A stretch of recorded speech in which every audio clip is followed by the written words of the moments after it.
deprived.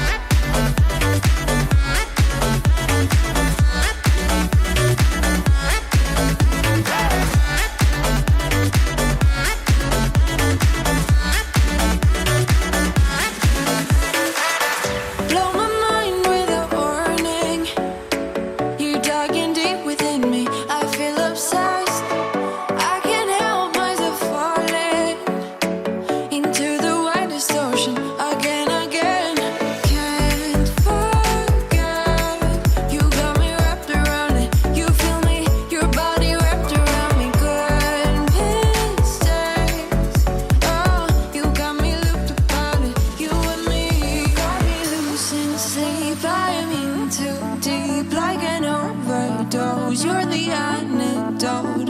Losing sleep, I am in too deep.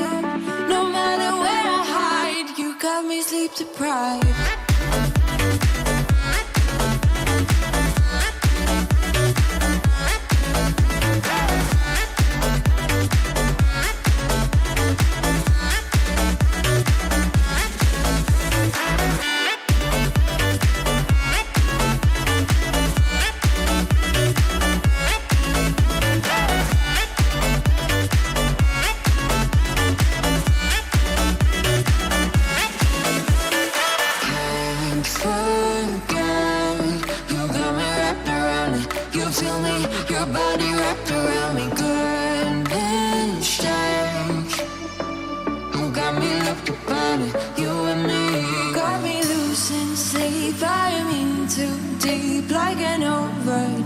You're the antidote.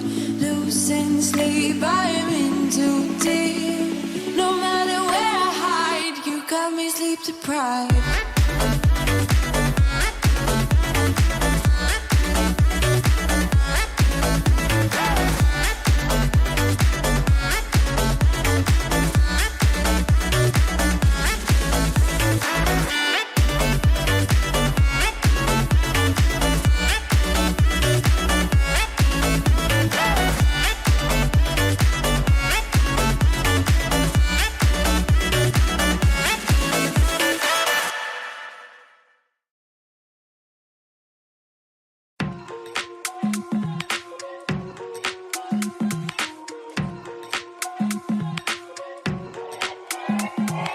Little black dress don't 신선하게 원옥저 홍대 춤춰줄 것 같지 I know your friends 새 불러 올래 어서 많은데 it's time Little black dress don't 신선하게 원옥저 홍대 춤춰줄 것 같지 I know your friends 새 불러 올래 어서 많은데 it's time Yeah 클럽 안에서 원원하는 급식 ladies with the black G만 들어봐 여자들을 좋아하는 style You don't filthy 우리 더러워질 거니까 yeah You got time 여기 자리 비워한 질래 High heels crop top 조금 가깝게 Got time call your friends 친구 데리고와 대표한 the king understand little ma 너나 몰라 내 말 들어봐 I got my crew got my squad 우리 들어가 I know a girl 너가 저건 좋아하나 봐 Baby 1, 2 step skip time 쳐나가 You can call me king 사진처럼 picture perfect hopping at the bend 미안하지만 좀 서 있어도 she a 10 조금만이라도 여기 있어줄래 오빠차가 공연하고 we can kick it back Little black dress 좀 신선하게 원옥저 홍대 춤춰줄 것 같지 I know your friends 새 불러올래 어서 많은데 it's time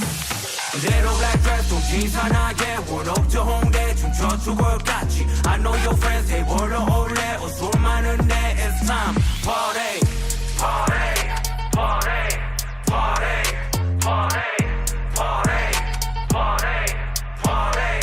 I like my girls real thick from the waist down 예민하게 사과하지 않아 say what I want 나는 맞지 여자 한 명뿐이라면 너무 재미없지 Baby hit the flow get low up body touch 저기 saw you from across the room 이름은 다 해내는 거 알아 yeah sure 알았는데 think you feel me 여기 오라고 때가 가라고 같이 여기 나와 내 집으로 in the limelight Thinking about the time I'm thinking that the time's right 시간 내줘 내가 보여줘 that all night I can show you things I've seen 여기 큐퍼 어떻게 놓는지 know what I mean 나 지금 여기 사실가 친구랑 있지 너 지금 기차 타고 여기 올래 작전했니 You go on and on 술 안 마신다고 했지 너 왜 내가 좋아하는 치마 입고 왔니 난 뉴욕에서 제일 잘 나가는 MC 모르는 바나 모르는 사람 여기 별로 없지 미쳐버린 범인 나의 편만 건 Birmingham에도 와야지 너 멀지 너랑 나랑 같은 줄 알아니 Don't play me 미친 듯이 crazy yeah kill it on a McGilby During the panty when it's any get for wealthy 돈에 문제 없지 이젠 cause you know I'm wealthy 복근 찾아와 you can find me more zero black dress 동 신선하게 원옥주 홍대 춤춰 죽을 같이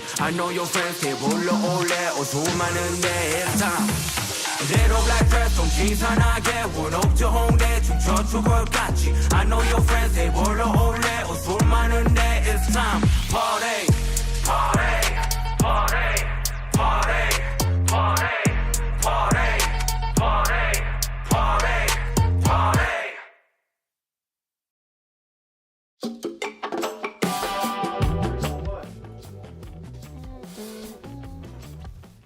Welcome in, welcome. Hello. Are we live? Can you see me? Good morning. Good morning, everybody. Welcome. The Flush Gundam. Yes. Good morning, everybody. Welcome in. I hope you guys are having a great, what is it today? Tuesday. Happy Tuesday. Welcome. Good morning, everyone. I am with a special guest today. He's hiding. He's a little shy. He's a little shy. So he's hiding. I hope everyone is having a great day today. And yes, I did dye my hair for those who are who saw my Twitter or whatever. It's not very obvious, but I just had the grays toned, so it's a little less like jarring and like bleached out. But it's nothing too crazy. I'm trying to hide the whites. Yeah, they were like I went to the salon today and they were like, "Oh, many white hairs." And I'm like, "Yeah." But you know who has more white hairs? Nick from Junk Food Japan. Yay! Get over here. Okay. I'm on my way. What an intro. What a segue. Grandpa's taking his time and coming in on camera. Oh my God. What a segue. Hello, world. How are you? Good morning, everyone. I brought my coffee. Yes. Nick needs a little pick me up. He asked me how long the stream was gonna be today, and I was like, oh, my usual about like 3 hours. You guys know 3 hours is technically my minimum generally.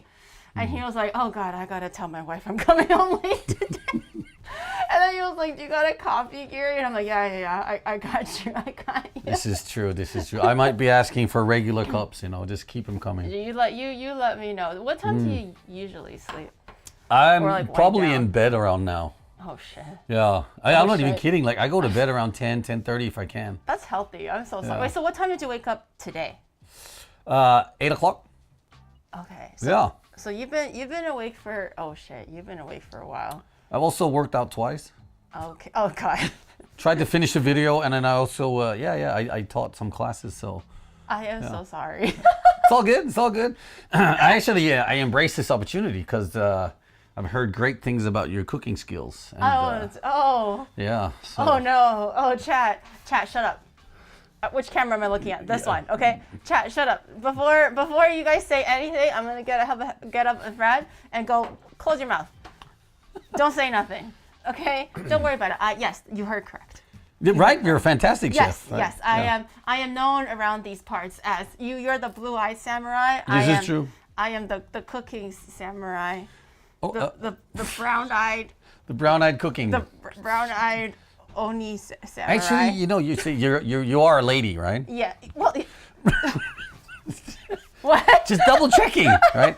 No, because then you're not a samurai. I'm an Oni technically. Excuse me. This is my flash technician. Technically, I am actually an Oni from the past, and I got isekai'd here. It's complicated. I see. Okay, so, thanks for bringing me up to date. Yes. But you would probably be known as a bugeisha. A bugeisha? Yeah, bugeisha is the word for female samurai. Oh. Yeah, that's why I was just double checking. Oh, I'm a wait, that sounds kind of cool. Yeah. I could be a bugeisha. A bugeisha, Oni, yeah. That could be a thing. Yeah. Who is this dude? Okay, do you want to do an introduction of yourself for those who might not know or haven't watched the previous workout streams before? Did you want to do a quick introduction? Yeah, let me get my glasses on just in case I need to see something. Hi, my name is Nicholas Pettis, and I moved to Japan when I'm looking at this one or that one? I think it's that one. This one here. Okay, I moved to Japan in 1991 when I was 18 years old to live under the karate master called Masoyama and study with him for 3 years as what they call a 1,000-day living dormitory student course. Horse? Course. Oh, I thought you meant like they worked you like a horse. I was like, They did. I'm like, okay, sorry, I didn't. Okay, go on. So I came to learn karate. Yes. I don't know if you've seen the movie The Karate Kid. So wax on, wax off. This is pretty much what I saw myself coming to do and join. If you have seen that movie, you would know that the wax on, wax off story is very pure. It really like demonstrates what the true spirit of what karate is all about. Okay. Like, right. you know, in Japanese they say sente natsu, mean you shouldn't hit first in a street fight. So I come all the way to Japan, you know, I quit school when I was 17 and I saved up money and I came here. And the first time I see the master and we're all together with all the other living students, there was about 15 or 16 of us. Yeah. He sits down and he goes, yeah, you know what, guys, if you ever find yourself in a street fight or get into an argument with somebody, make sure to hit first and run before the police catches you. That's what I was expecting you to say when I was like, yo, Nick, can you show me some self-defense? And this guy was like, okay, Gary, look, this is a very age-old tactic passed down through generations of masters. I'm like, oh my God, okay, it's gonna get juicy. He's like, run. And I'm like, that's not what I wanted to hear. I want to hear like, pow, pow, pow, pow, pow, like that. That's what I wanted to hear. The problem is you need to learn how to hit properly, right? But this is, so I felt like, you know, that I literally walked into Cobra Kai. Yeah. And not walked into, you know, my Mr. Miyagi experience. Yeah. Anyway, I ended up staying ever since. So I've been here for over 30 years. And I've done everything from being a shaved head karate kid to a professional kickboxing champion in Japan, K1 2001, Japan Grand Prix champion. And also, if there's anything you can think of in the entertainment world that you can find out there, anything from Sasuke. Wait, like Naruto? Naruto? Naruto? Like Sasuke? As in like Naruto? No. Sasuke is the obstacle course. Oh! Like the American Ninja Warrior, you might know that one. I was like, was Sasuke based after you? Did you know Sasuke? For a second, I was like, wait, hold on, what's happening here? No, not like that, Sasuke. The other thing. Oh, okay. So okay, the American Ninja Warrior was based one. on Sasuke, a show called Sasuke. Oh, okay. So I've done that, and then I've done live theater, I've done radio, I've done, you name it, the NHK World shows. Yeah. Actually, a lot of people know me from the NHK World show with Chiaki, where we hosted a show called Imagination. Okay. It was about anime and games and stuff like that, and we did that for about 7 years. It was pretty cool. That long. Oh Yeah, it was really nice. Oh my God. And then the Olympics came and screwed us. That sounds like another can of worms that we can't even open. The Olympics that never came. See, this is the problem. They cut our budget for that Olympics that never came. Oh shit! Damn. Stupid COVID. Anyway, today I own a CrossFit COVID. gym, where you have recently come down and we did some workout together. Some heavy deadlifting for you there. And you're coming back this week, training for I guess it's for the Mount Fuji. Yeah. So there'll be some serious stuff going on this week. I'm ready, right? You're confident. You're like, yeah, she's good to go. Maybe like 2 more visits, and then just send me off to that mountain coach. When are you planning on going? Like in June, maybe June or July. I'm thinking. Yeah. Okay, we got some time. You're not quite there yet. Oh, on a scale of 1 to 100, how close am I? Am I like 50% there, 69% there, heck, maybe even 80? Like, what are we? So Mount Fuji. Yes. 3,800 meters high. Yeah, that's easy. That's like, in feet, it's probably over 7,000 feet, right? Something like that. Feet is smaller than meters? Yeah, there's 3 feet to a meter, I think. Oh, shit. So it's like 12,000 feet, Oh, something like that's that. just like 3 houses. It's whatever. Yeah. So on a scale from where you are, if an infant was at level 1, yes. how far are you to 100, which would be like to actually climb Mount Fuji? Yes, comfortably. I don't have to be like racing up it, but I just don't want to like hyperventilate and die from an asthma attack or something, or a heart attack. I think you're about a 4 or a 5 now. Yeah, if Natsuki can do it, why can't I do it? The guy smokes like 10 cigs a day, like every hour or something. Like he doesn't work out as often. Like how come he can do it, but I can't do it? You know, where's the difference between us? That's And he's interesting. older, I think, right? He's my age. We're the same age. Oh, really? Yeah. Oh. Yeah, it's funny. Natsuki, he's a funny guy actually. He was also a big fan of mine before we met, so it's kind of funny that we did a show together, and he was like, "You're Nicholas Pridos." And I was like, "Yeah, you're Natsuki the man." Natsuki the man. That's funny because Yeah. I've seen him on shows, right, with Yeah. Chris and everybody, and it's just like, oh wow, that's kind of cool to like get to meet someone. Yeah. And then he was like, oh, you're like this great fighter, and he really knows his martial arts. So it was really cool to tag up with him and He was drink a with him. martial arts connoisseur. Yeah, we just went straight for the chug of the beer together. It was funny. Hell yeah. But if Natsuki can do it, I can do it. Like I can take my little oxygen cylinders and huff on it and whatever to get me through. But he survived. I can too. No, I guarantee you'll survive. It's not about surviving. It's just like, there's got to be some kind of prep for it. Okay. Because otherwise He's just like, oh, well, you're not gonna die. You're not gonna die, girl, but you're gonna be close to it. Yeah, I don't hope you're gonna try and think of even like inviting me, because I've sworn I will never climb Mount Fuji. Just letting you know now. Wait, why? Have you ever done it before? Do you know how many horror stories I've heard of this? Wait, what happened? No. It starts raining. Oh. On the way up, for example, and then plus, like, the closer you get to the top, you're not getting the full mountaineering experience because you're walking in a line. Okay. Then you sleep on the top pier, right? Mm-hmm. Then they wake you up while it's still dark. Yeah. And you're huddling in this line, and you're like, there's no way you can walk up faster because there's no way around people. Right. And it's super frustrating. It's super claustrophobic. The air is really thin. People can't breathe up there at the top. And it's like, you get up there and then there's no sunrise. Yeah? Oh. This could happen. I'm just giving you the worst case scenario. Really? Yeah. Yep. So I've seen beautiful footage of it. Yeah. I'm happy to just watch other people do it for me. Oh man, there's no sun. Well, I was thinking of taking the semi-hard one because I heard that the easiest one is the most popular one. Right. So it's also the most populated one. Yeah. But because I'm planning on streaming the whole thing, I don't want to like be holding a camera and kind of getting in people's like way and stuff. So I was thinking of doing the one that Chris did in his video, which was the less populated one he mentioned, but it's less popular because there's more stairs or more something incline or something. So I was thinking of doing that one. So maybe it'll be like less people and there'll be like more space, and then like it's just one foot in front of the other, as Dory always said, just keep stepping. Okay, well, let's prepare on the next stream and see how you can handle walking uphill. All right. Just keep stepping, one foot in front of the other. Actually, you guys should totally check this out because, she will be wearing a power vest and she will be walking on a 15% incline on a treadmill for quite some time. What's a power vest? Power vest. Like, is it the bulletproof one? The Yep, weighted one? the bulletproof one. Oh my gosh. Well, okay, no, I actually no, that's true. Because then like I'm not just climbing Mount Fuji. I'm streaming Mount Fuji. So I have to You're wear, gonna like, a have backpack. gear, Yeah, equipment. yeah. You need to prepare for that stuff. Oh, damn, I forgot about that. Yeah. Well, it's okay. Onibro can carry it. I just have to, I'm going to dress like this. I don't know about him, but I'm going to go like this, and I'm going to like, oh my God, guys, it's Mount Fuji. That's going to be me. Yeah. Nice. Yeah, so I'll be okay. I'm fine. I don't have to wear the power vest. No, you Onibro need to can wear wear the it. power vest for the training Oh. so that you are really prepared for it. Oh.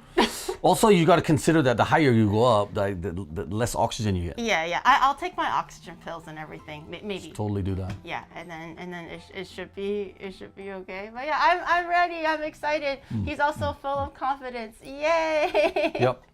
I would be happy to drive you to the first station and drop you off there and say good luck. I really want to see this happen, though. I'll see you never. No, I want to watch the live stream, see what kind of suffering you're going to go through, because I think it's going to be really hard. I'm not even joking here. I feel like I'm the only optimistic one here. I feel like I'm like, not that I'm fucking ready, I know that there's some work to be done, but I'm excited to do it.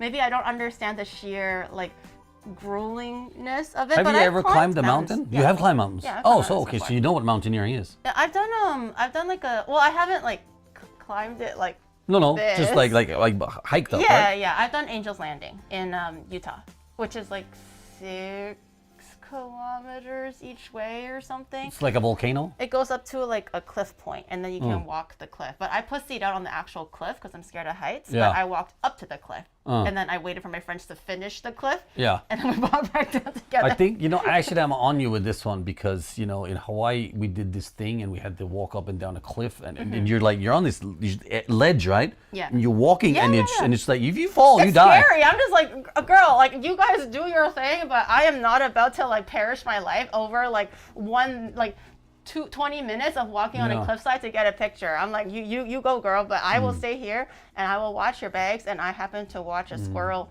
dig through the bag of another person who just left their bag there. And then they got mad at me for not protecting their bag. And I'm just like, it ain't my bag. I'm not about to like, what am I, like a bag protector? Like you left your bag there because you want to climb the cliffside, okay? If that squirrel is digging through your granola bar, that's on you. And she was mad at me and I was giving her the cut eye on my way down. I'm like, what a bitch. Yeah, absolutely. Yeah, she was a bitch, right? Yeah, well, Yeah, right? Of course, I'm on you with this one. Yeah. Also, Yeah, if you what want to an see the asshole. cliff, just send out a drone next time.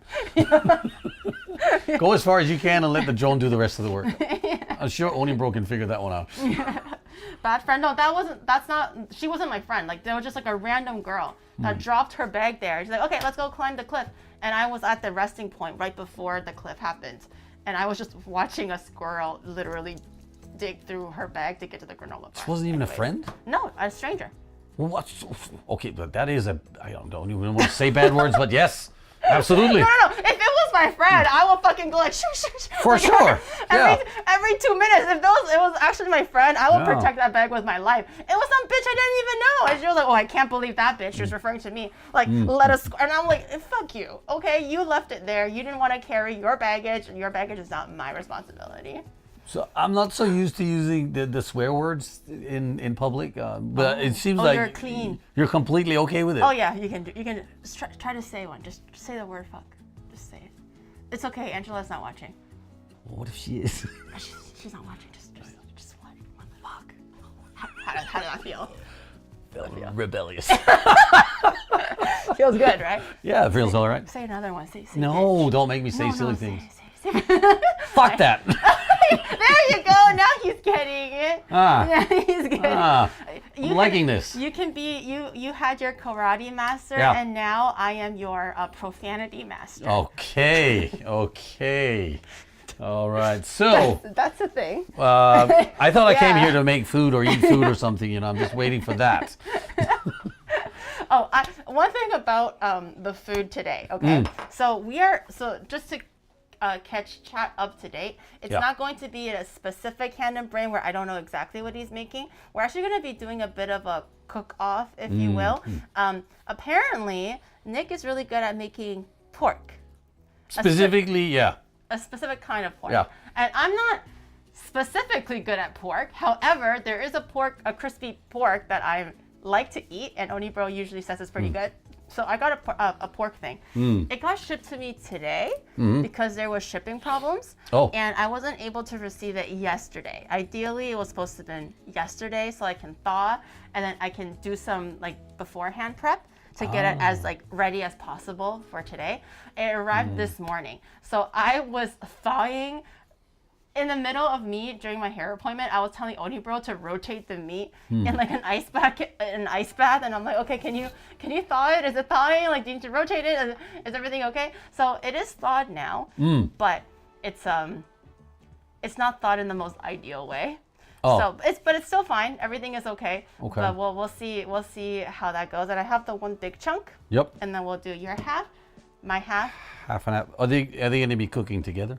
No, we can do separately. Separately, Yeah, right? yeah. Because I'm gonna make a national Danish dish for you. Oh. So I mean, it can't be corrupted by your flavors. Oh, we're getting political now. Oh, we're getting political. I was like, what is wrong with my Chinese roast pork flavors, huh? Nothing wrong with that at all. But I just want to say, if I there's didn't know we were any gonna go Vikings there. out there watching this, they would not want to be corrupted. It is just a different flavor, and I mean, they're guaranteed delicious both ways. They're just different. Yeah. So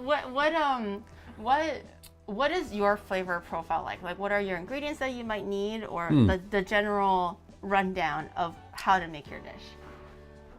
Originally, it would be, and this is as difficult as this recipe becomes. You have the pork belly. You grind it up I think you call you like score it kind of score thing? it. Yeah, you score the skin on top of it, right? And then you basically you salt it up, Yeah. and then you put it in a water bath, 200 degrees Celsius, for 2 hours. Wait, 200 degrees Celsius? For 2 hours. Yeah, I have no idea what that is in Fahrenheit, but I know what it is in Celsius. Yeah. But- So that is the recipe. It doesn't get any more simple than that. That's it. I don't know if we have 2 hours, so I'm thinking when I've done it in Japan, up until now, and I've done it quite a few times here. Normally I do about 75 minutes in the oven, and then I put on the grill and I roast the top of it. Like grill it so it gets all crispy. But Hmm? But I'm still stuck on the 200. I'm still stuck on the 200 degrees Celsius. That's way past boiling. So it's like literally you're It's in the oven. throwing it into. It's in the oven. No. Well, you said water bath. Water bath means you're not covering the whole. I thought you meant sous vide. No. Oh, when you said water, I was like, the water is going like that for 2 hours. Oh, goddamn. No, Goddamn. you put it in any kind of pot, right? Okay, got it. Half of the meat needs to be covered with water, and then Okay. so that it sucks it up, right? Yeah. The idea is to crisp the top, so that when you bite into it, it'll be like like one of those like yeah. pork rinds, right? Yeah, and that's why I wanted to make my Chinese like roast pork because it's similar. I feel like the flavors and stuff and the cooking steps are a little different, similar but a little bit different. But I thought it would be cool to see like if his Danish pork is better or if my Chinese pork is better. It's the cooking battle of all ages, the battle of the pigs. Vikings versus what were you again? The Onis? Yes, the Vikings. Wait, but does that sound cool? Vikings sounded really cool. What? No shit about the Vikings, man. I'm talking about me. I don't care about you. I'm talking about me. I'm trying to figure out the YouTube title, you know? Right. Viking versus Chad, what's a good one? Viking versus 4,000 years of history. Right? That's too long though. Viking versus 4,000 years of history. That just sounds like it's a video about Vikings. True. Well, anytime you put the word Viking in there, it kind of overpowers anything else. Blah blah blah. So are you Danish in background, or do you just like Danish food? Here comes the crazy thing, right? I was born in Greece. Oh. My mom was Danish, Okay. and my dad was American. Right. And it's a great love story, by the way. So she's 22 years old. Culinary combat. okay. She's traveling around with her friends, you know, the Greek island hopping, you know, Santorini. you know, whatever all those islands are called, right? And she ends up on Mykonos. Okay, yeah. And she walks Love into this Mykonos. bar with her friend. They're very pretty, you know, they look like Jodie Foster when she was 22 too. Oh, okay. So they're very pretty. They walk in there, and this handsome man stands behind the bar counter, and he goes, "Hey, how can I help you girls?" Yeah. And instantly they fell in love. Oh, that's so sweet. True story. True story. Oh, that's so sweet. And it was, and the rest was history. Well, yeah, I mean, so they, you know, she ended up staying. Her friend went back, and she stayed. they got married. They found my older brother somewhere. You know, I think it was in Mexico or somewhere. They found your. Yeah, because they needed someone to take care of the golden boy. Oh, Clearly, okay, that's fair. me. So Right, they right. I don't know where they got him. I mean, Right. he thinks Dumpster child or he something. thinks that, you know, he's legit. You know. But dear I God. mean, we don't even look like each other. You know. Oh shit. He looks like the Wolverine. He's too sexy to be my brother. That's not even a joke. Wait, So show me a anyway. picture of your brother. No, yeah, no. Oh, Can I see your brother? I could probably show you photos of him, but I swear, this guy, since I was a teenager, all my friends, and even after I come into Japan, every time they see him, they go, "Oh, can you call your brother?" And like, is he single now? Is he dating someone? I've heard this for the last 30 years. I'm not kidding. No. And then when the Wolverine movie came out, Yeah. so my brother looks like the Wolverine, like for real. His body is Really? completely shredded. You know, he's got chest hair. Like I don't have hair, but he Even has. now? To this Yeah, day? Oh, he's God. totally ripped still. It's crazy. Really? Yeah. Oh shit. And so all the girls are like, "Oh, so is your brother single now?" Because he'd be coming to Japan and helping me with fights and stuff, right? Okay. And like people would just text in or like say, "Hey, Can you come to the gym on Thursday? No, he lives in Denmark. Okay.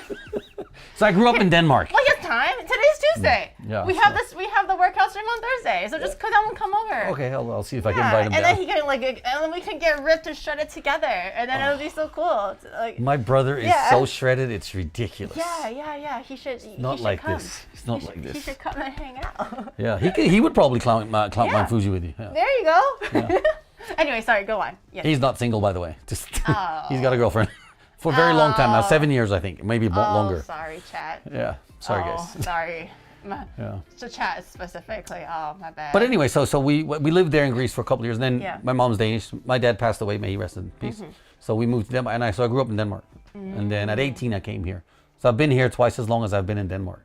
That's crazy. Yeah, I'm always really surprised to find out like when you moved to Japan. I always think in my head, like if it's like a foreigner who's been here for a long time, I'm like, 10 years. That seems like a very long time. That's already. a long time. And I'm like, oh yeah. And then I read in the bio like 1991. Yeah. And I'm not gonna say how that is in relation to me, but I was like 1991. That is a long ass time. That is a long ass time. How'd you end up wanting to move to Japan though? Was it just specifically for the karate master? It was specifically for the karate master. Yeah. Oh, okay. Yeah. So I mean, at that time, there was no internet.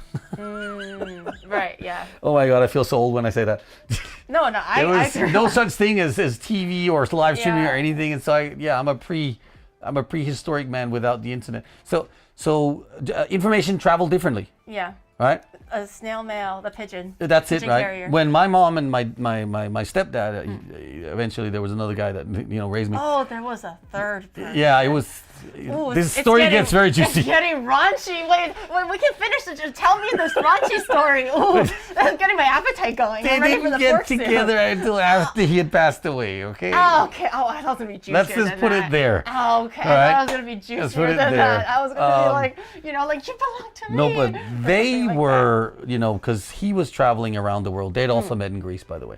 And then so Greece is like they a were lucky place. using these, and I keep doing this with my hands, but they had this one piece of paper, like one piece of paper, and you could write on it, and then you would fold it up, Oh yeah, the three. and then section. you just, and that would be what they call an aerogram, I think it was called. I thought back you were in the gonna say telegram, but No, I think it was that's aerogram. like Yeah.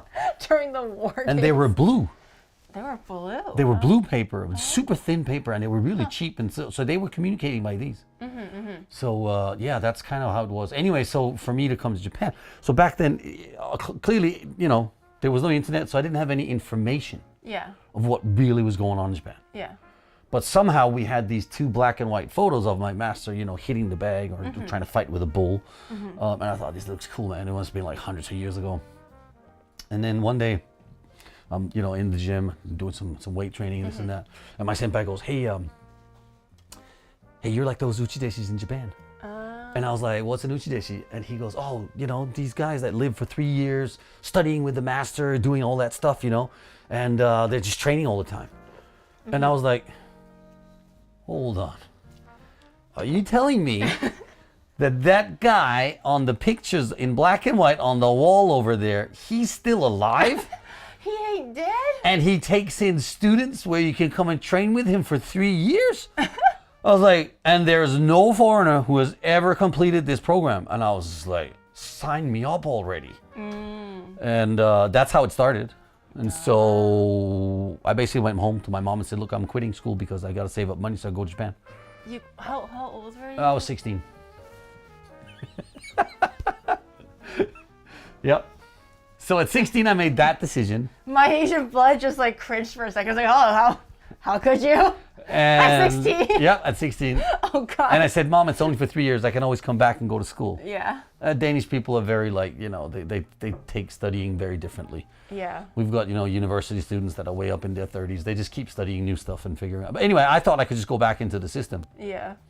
My mom was a university student school advisor. Okay. So she was Oh, like, she can sneak you in. yeah, not really, but she was like, I don't think it's a good idea. Oh, she didn't use the nipple card? Okay, all No, right. I don't think it's a good idea, but hey, if you want to do it and you have to do it, then let's, do that. Then. Yeah. So she let me quit. So there was a time to quit, which is around August. Okay. And then, so I quit there when I was, at the time, of 17. And then I had 8 months or 10 months to save up money to come. And then I also got accepted by the master to come and start the course. And that's basically why I came, just to do that. I was supposed to go home after 3 years. this is not the Asian. This is not the Asian experience. to be like your mom went traveling on a vacation and then she didn't leave. That already made me go like. Yeah. Doesn't she have to go home? Doesn't she have responsibilities? Like, you know, her mortgage and like her job. Like you can't just stay in one place that you're traveling to and just go off with the man. I would have whooped her behind so hard if I was her mom. I think it worked out pretty well. And then you're just like, oh shit, I'm 16, mother, I'm going to learn from Master Oogway now. And then you just fucked on. As a teenager, I would have cried. So I think because my mom, never. when she was young, she had done some pretty wild things, right? She was quite well spoken in different languages, and so she traveled to Africa. Yeah. And in Africa, I don't know why I'm telling all these stories about my mom, but so she traveled to Africa. She meets this Russian czar, kind of like, you know, okay. like not celebrity, but like kind of royalty guy. Was he your stepdad too? Well, so we have theories, Mike. It gets juicier. We How have many theories stepdads about you got? I don't know because you know your mom is a babe. we got this, you know, diamond ring, and apparently he proposed, but that's all we know. Oh my! Yo, you're not the protagonist. Your mom is. Yeah. You're just a side character. I know. You're like the epilogue that no one actually cares about in like know. season 2. I Everyone's know. just like, oh, if only Yeah. season 1 just continued with their life, you know? So true. Oh, True. man, She was really cool though. rough. Yeah. But so I don't know why I'm talking about my mom, but she passed away a couple years ago, so it's good to reminisce and you know, get into that stuff. She's a fantastic woman.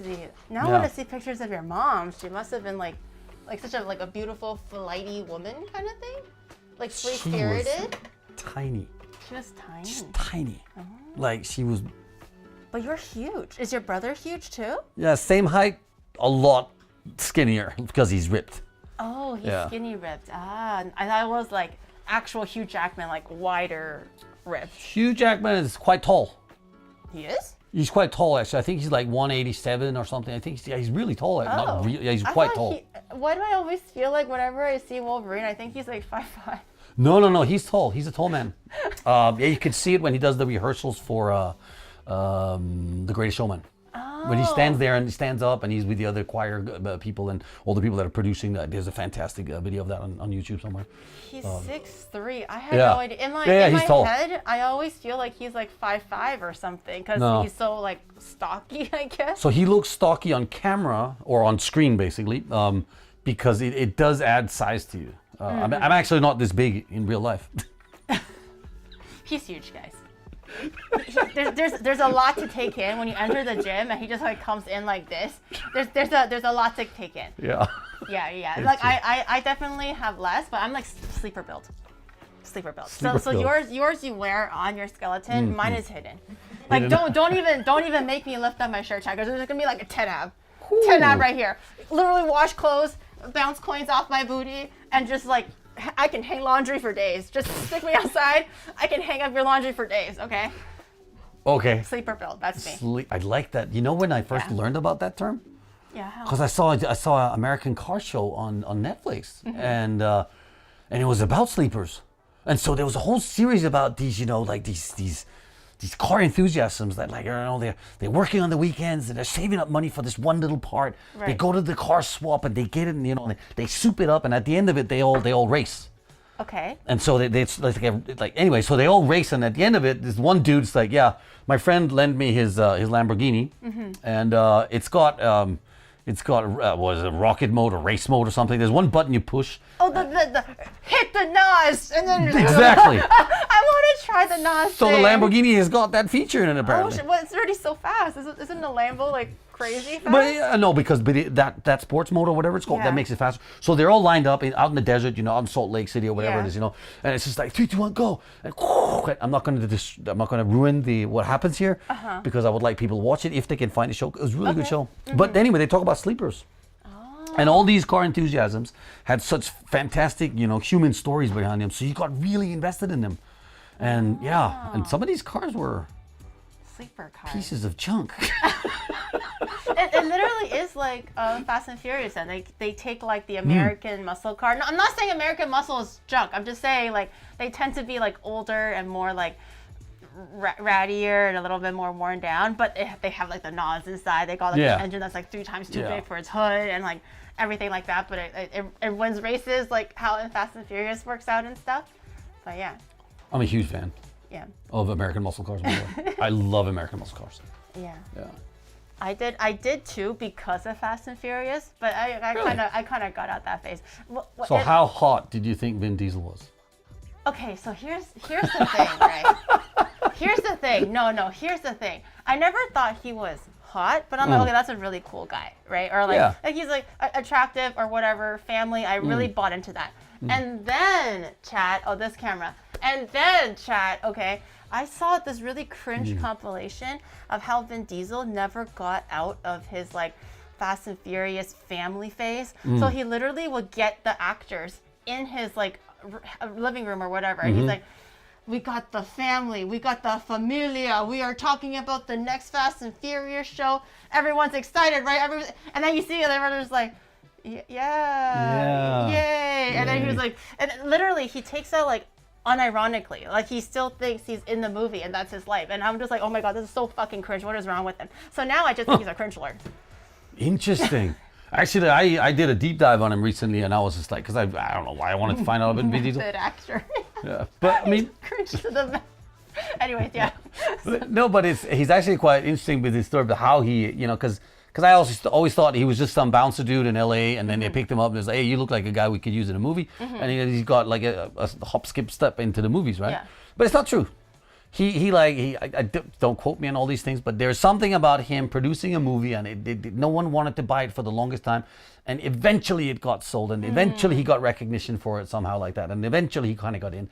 So he's actually a dedicated man to the craft. He's really never gave up. It means so much to him that he can't. The familiar thing maybe got a little bit over, the edge. Or he can't dig himself out of the familia.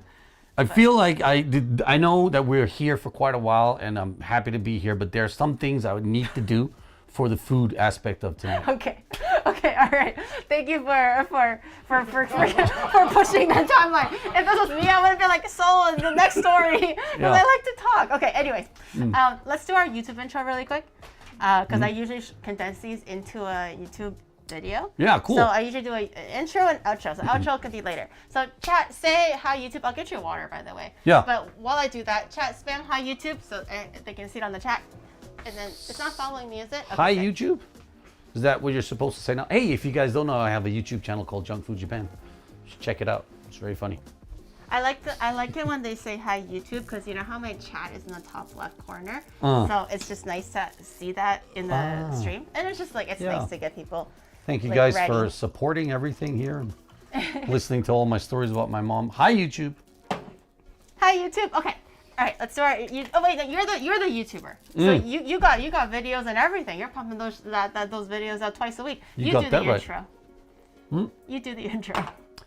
Hey Tomonachis, welcome to the channel. We're here with Onigiri in her kitchen. We're about to kick it off and make the biggest battle that you ever see about pork bellies. I will be making the Viking pork belly, and she will be cooking the amazing 4,000 years history of Chinese pork bellies. Yeah! Bye-bye!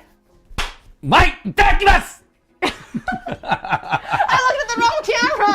Fuck! I'm so used to looking at this main camera, I didn't look at the right camera. Should we do that again? Just itadakimasu then? Look at the right camera. Oh, okay. So I'm going to say 3, 2, 1. Okay. And then we do it, okay? Itadakimasu or yeah, just itadakimasu. Okay. All right, here we go. So for all of you great Tomonachis out there, here we go. 3, 2, 1. Itadakimasu! Mine sounds so small and like withered.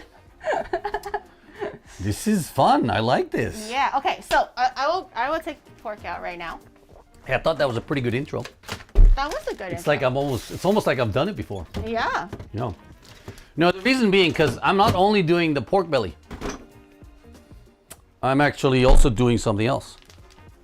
I also have something else planned just in case, but for like a side dish or whatever. Yeah, side dish. I have a dessert. Yeah, we'll see how it goes. But you have a dessert, I have a side dish. But let's see. It'll be interesting because I was talking to Nick about this earlier. But I have one oven, which you guys are familiar with, the little tiny one that I use all the time. We are making 2 porks at the same time with potentially different temperatures. So it's going to be interesting to see how, actually, let me just double check if there's no...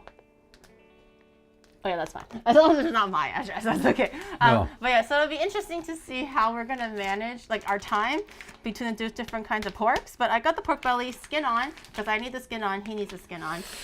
But we'll see what's This, I'm gonna be honest with you before we even start putting it in the oven. It's quite thin. Uh-oh. So, it's gonna cook faster. You're thin! It's fat. It's really fat. This is really thin. It's like it's really look. That's not even 2 fingers. You're thin. If we're asking for a shot, it's like less than 2 fingers. It's literally 3. Look. Yeah, look, those are miniature fingers. No. These are real fingers. Okay? Like that, right? It's See? really thin. It's thinner than it's 2 really fingers. thick. Wow. No. Anyway, it's a beautiful baby we got there.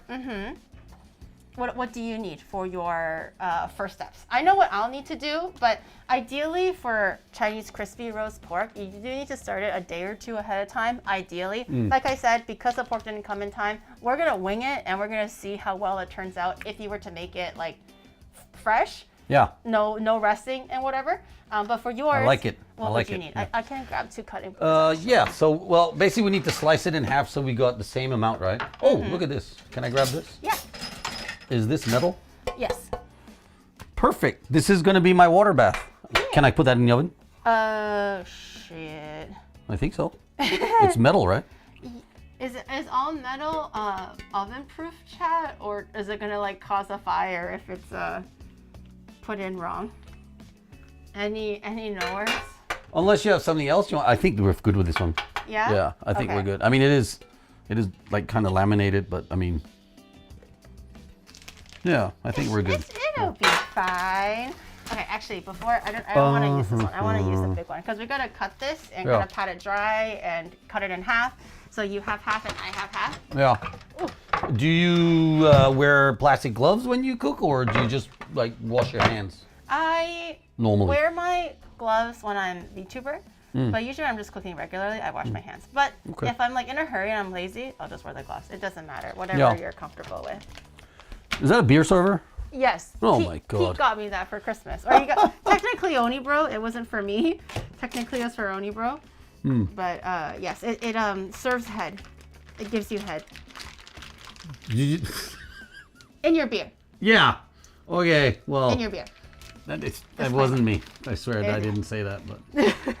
It's true though. It makes head. Do me a favor and let's just rinse it off. Can you take it out and just rinse it? Yes, sir. Oh. There. Yeah, just do that quickly. Yes, yes, yes. All right, so we're doing that just to get rid of all the excess blood and shizzles. Yeah. Where do I? You can throw it into that garbage can right here. That's just a general garbage can. Nice. I'm gonna start off by washing my fingers. We should probably dry this though. Yeah. I have limit. This is my last roll of paper towel. Oh. So okay. We're gonna be using these sparingly. Do you want to preheat the oven, by the way? We could. Yes. So you want it at 200 Celsius. What do you want to do that? I was gonna do it at like 375, but we can go for 400 and just try 375 is about 180. It's just like a smidge under. So Yeah. 200 Celsius is 400 Fahrenheit. Yeah, we could totally do 375. So it's like it's a smidge under yours, but I'm okay. I'm also okay with doing it at 400 just to see how it goes, or how it differs. Any kitchen towels somewhere? I use this one, and I have new ones too. Over here. Oh, great. Okay, cool. Laundered ones. All right, well, I'm gonna just hold on to this blue thing for a while then. Yeah. Who is this Chad? We just had the self-intro earlier, but he is currently my coach who's going to get me ready for Mount Fuji and also a special project later in the year, way later in the year. But he's a karate master. He is very good at waxing on and waxing off. Actually, can you show us the wax on, wax off? Did your teacher tell you? No. Teach you? Well, I mean, in the movie, they do this stuff, right? Yeah. And in real karate, we do this stuff. So it works a little bit differently. So it's similar. So there is a sequence of waxing on and waxing off. Yeah. And then you do the, so it also goes this way.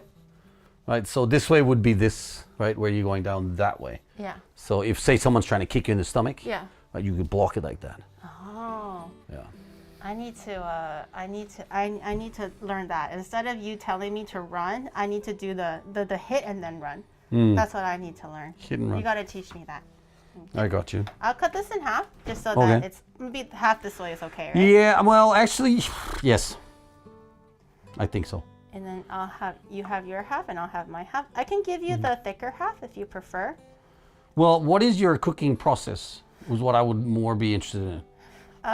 For me, if this is done the proper way or the quote-unquote traditional way, it'll be I poke a bunch of holes into the skin. Yep. I don't puncture too deep. Yep. And then I put some white vinegar on it and Yep. let it sit in the fridge to air dry. Just the skin to air dry for like a day or two. Oh, And interesting. then I do the seasoning, I do the marinade. The marinade I can do also like the 2 days before or whatever and let it penetrate. Yep. And then I just pop it into the oven, lower temperature to cook, and then take it out once in a while, poke more holes, let the more grease render out to get all crispy, and then just broil it at the very end to get the extra kind of like bubbly popcorn effect to make it all crispy and stuff like that. Interesting. So that's how much. So I start low and then I finish high. Well, we're probably both going to have to do that regardless. So that's okay. Well, I'm more like, I really feel like that I've seen Chinese pork belly done where they start with the bottom down. It's usually the, oh, you mean the skin down? Yeah, the skin starts on the bottom and then they flip it over somewhere. Yeah. Is that normally what you do? Yeah, if I had the time and Yeah. if this came earlier, I would do that. Oh, So it would be skin side down just to cook the meat first, and then I would flip it over and finish it off by slowly rendering the fat out of well, how long do you normally cook it for? An hour to an hour and a half. But I usually have to kind of judge it by eye. But Wow. I'm done scoring mine, so I can start doing the marinade and stuff, but you can do Okay, good. your side. So I actually only need to score the top. Oh, not the bottom. So No. what about the seasoning? Is it going to go in the bottom or in the top? It's gonna go on the top. It's gonna go all over it, but it will go mostly on the top. Okay. So, and I just really need coarse salt. You can put pepper on it if you like, but normally you wouldn't need it. If this is done the way I'm hoping it'll come out, this skin will be super crispy. But you're also hoping to get crispy skin, right? Yeah. But you don't, for mine, I'm just going to poke it and it's not going to cut too deep. So the idea for me cutting it is after it is easier to like slice up in slices, and then you can make like sandwiches out of it or whatever. You can just eat it as it is. But also the salty flavors that, because once it gets in, right, the salt will start to melt. And so you want that salt to seep down into the meat. So you're not curing it, you're actually just using the salt to season it. Yeah. Oh, okay. How'd you find your love for cooking and stuff? Because how did that, like, if you're so focused on the training and everything, how did you end up discovering that you also like to cook? Or is it just because you have to find your own way to get protein or something like that? No, I mean, I think everybody loves a good meal cooked, right? And everybody loves probably, you know, the memories I have of good meals when I was a kid, for example, right? All of us sitting around a table, the four of us as a family. Yeah. And then you've got a whole chicken coming out of the oven, and you know, you chop it up, and who gets the thighs and who gets the, Yeah. you know, there's always a little fight over who gets the wings and stuff like that. Yeah. And so the joy of that. And then I ended up having my own children, and I was like, well, how do I replicate those kind of memories? And then I was like, well, what can I actually cook? Because I'm not really a good chef or anything. And so making chicken and pork belly, Danish pork belly, it's called flæskesteg in Danish, by the way. Flæskesteg. Flæskesteg. Flæskesteg. Flæskesteg. Flæskesteg. Ja. Flæskesteg. Flæskesteg. Flæskesteg. Hej, jeg er fra Danmark. Skal vi snakke lidt på dansk? No, you're not ready for some Danish lessons? What?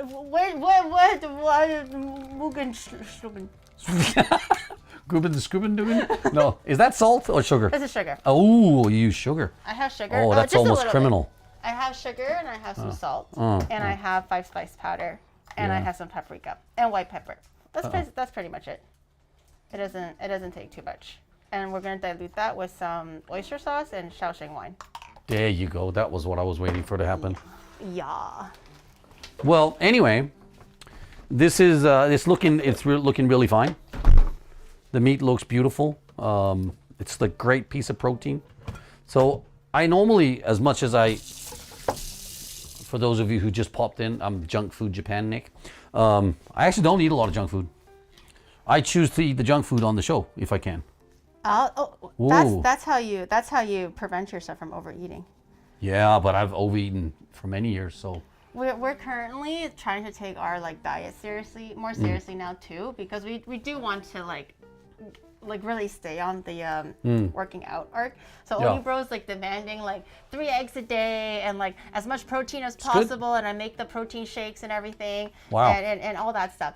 And he's actually been really good about it. So when I like to treat myself. If I've been good and I'm eating 3 eggs a day and a smoothie, I'm I deserve a Mr. Donut, you know? I think I deserve a Krispy Kreme that day because a calorie deficit, maybe, I got no idea, I'm not tracking my calories, but in my head I like to think I have a calorie deficit because I ate 3 eggs already. So I'm okay, I can make up for it with a Krispy Kreme and I'll still be in a deficit, but maybe by 10 calories, you know, instead of 200 or something like that. Depends on what kind of Krispy Kreme donut you're picking, but yeah, probably. What the hell? Whoa, you're trying to get someone drunk there? What is that? Alcohol or? Yeah, it's cooking sake, but sake. But that just came out all in one. I can smell it all the way over here. Oh my god! I'm very attuned to alcohol. Trust me, I have a very long relationship with it. Oh god, I'm so sorry. I didn't. Oh, this is liquid now. This is no longer.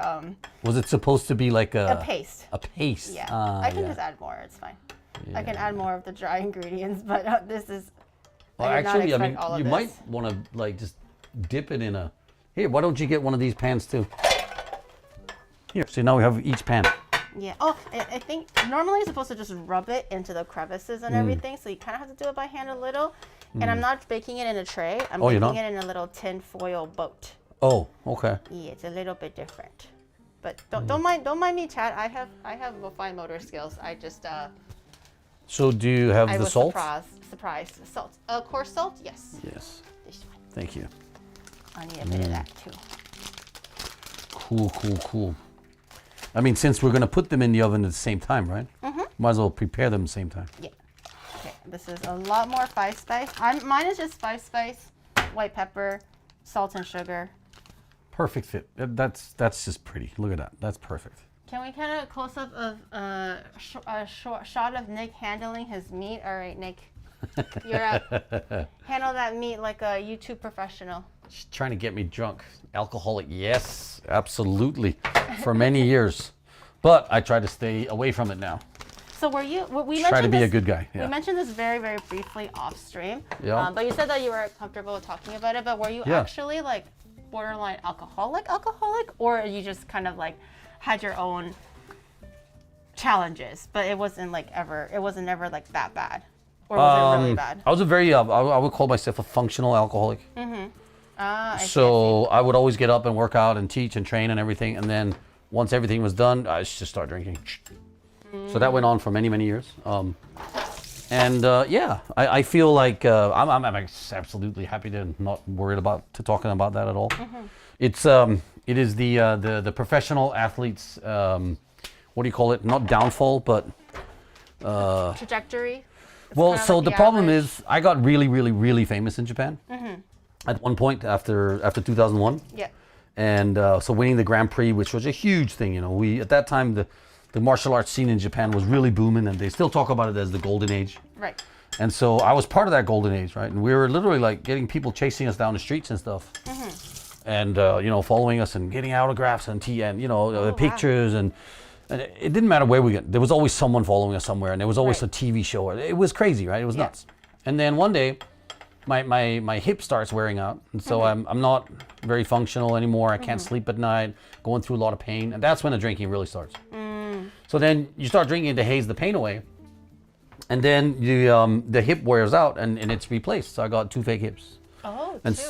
So the first one was the left one, right? But around that time, I was like, okay, the fighting career is done, because I'm not going back and getting kicked by people who are 6'5" and 400 kilos, and it's just and then and the doctor really said to me, look, Nick, if you go back and fight and they kick you and it breaks, you'll never walk again.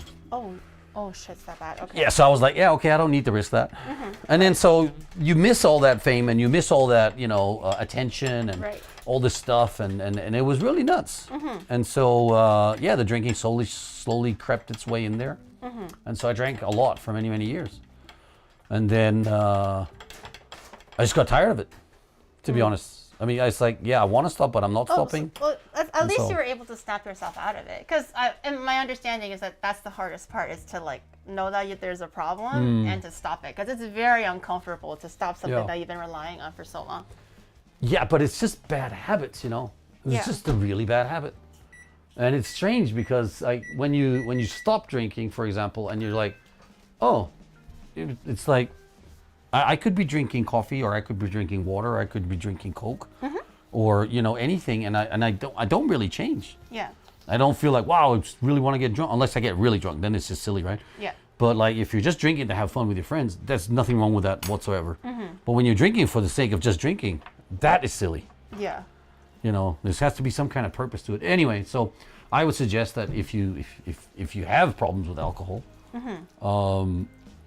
just take it real slow and just like acknowledge that there might be a problem and find a partner that you're happy with, basically. Yeah.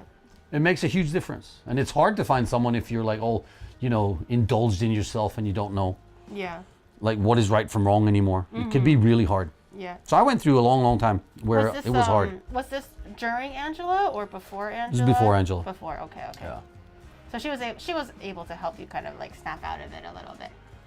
Well, the first year we met, we partied. Oh, okay. We spent a year partying, and then we're like, okay. Enjoying the fun time, the so-called honeymoon phase or whatever. Yeah, right. It lasted for at least 12 months, right. Which is really fun. But then we're also like, yeah, but we also got business to run. We've got stuff to do, and it's better to like kind of be in control of it, basically. Yeah. And also I don't like, to be honest, I don't like being hazed out. You're really rubbing that meat. This is just par for the course, Nick. Oh, okay? I really need to get the marinade in there. Yeah. So it's good to get like every little crevice, and I think it's the attention to detail is really what sets me apart from a regular home cook. Yep. Yep. It's the attention to detail. Yeah. I just want to point out though, I mean, and I'm standing like quite close to this meat. But that marinade smells absolutely awesome.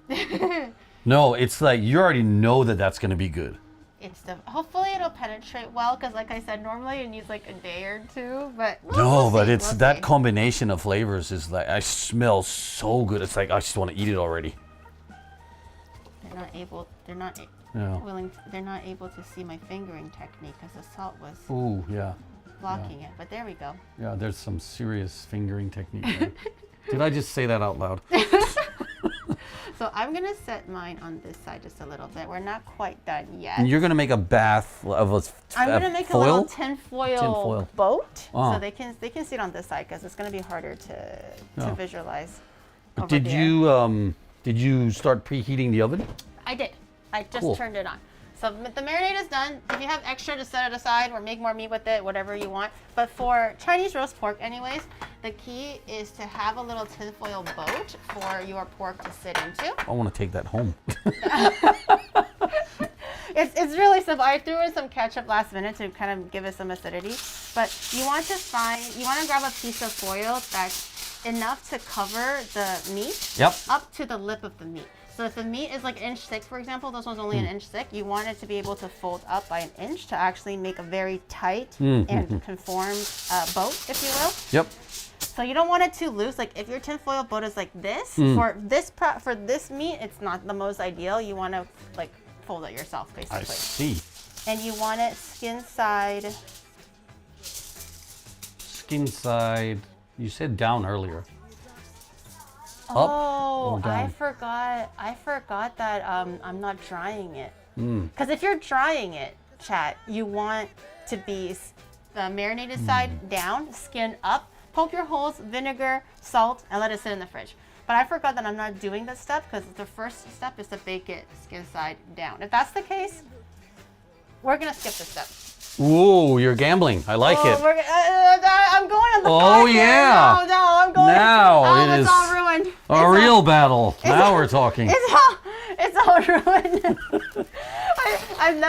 I've never done it like fresh like this before, so it's gonna be interesting. In that case, I'm gonna grab my meat and I'm gonna put it in here just to have so it has like a place to sit in. Yep. You want to make this as dry as possible, the skin, and you also don't want the marinade on it Okay. because it can burn at high temperature. So you want to be very clean and meticulous about it. Dry the skin as much as you can. Someone said prepare for burnt meat. It's stop, Chad. You're not even giving me a chance right now, guys. Oh, it's gonna be fine, maybe. I've never made it like this before, but it's gonna be fine, maybe. Okay. Shut your ugly ass mouths. Okay. I think it'll be fine, but I mean, that's just me as a Viking speaking here. I have absolutely no idea. I know mine's gonna be just fine. Okay, I have. Wait. So when we put it in the oven, are they gonna be side to side, or is it gonna be like this? Side to side, because it'll just be cooking. Yeah. Okay. Oh wait, no, I remember now. I do need the foil still. Okay. I think in the thing they were. Okay, I don't remember anymore. I'm getting confused. What is she supposed to do, chat? Give her some advice, please. I'm getting confused now. Let me just wash my hands real quick because I gotta use my knife. I'm getting confused now. You need the foil. I know you need it generally, but in this. Do you want to use my towel? Oh sure, thank you. in this application where I'm fast tracking it. Yeah. I don't remember if you need the foil.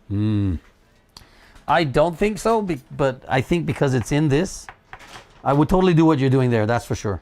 Okay, I'm doing the little stabbing. So you know how Nick did the scoring? You can definitely score this too, but the traditional way is to stab it. Yeah.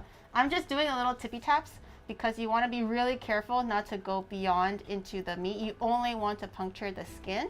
This is interesting. And render the fat out from the skin, and because when the juices of the meat come out, if you're cutting it too deep, it'll start oozing out, and then it's not going to be crispy anymore. It's going to make it really hard and like cardboardy.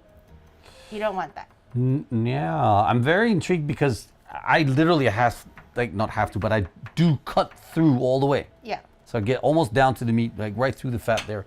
But your technique here is how I would do baked potatoes.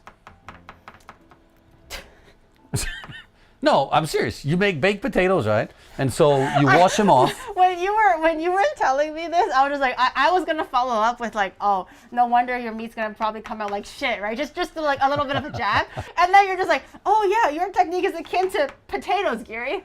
Yeah. I make potatoes like that. When I'm over here trying to put all my heart and soul into pricking this correctly, not too deep, not too shallow, and this guy is just like, yeah, potatoes.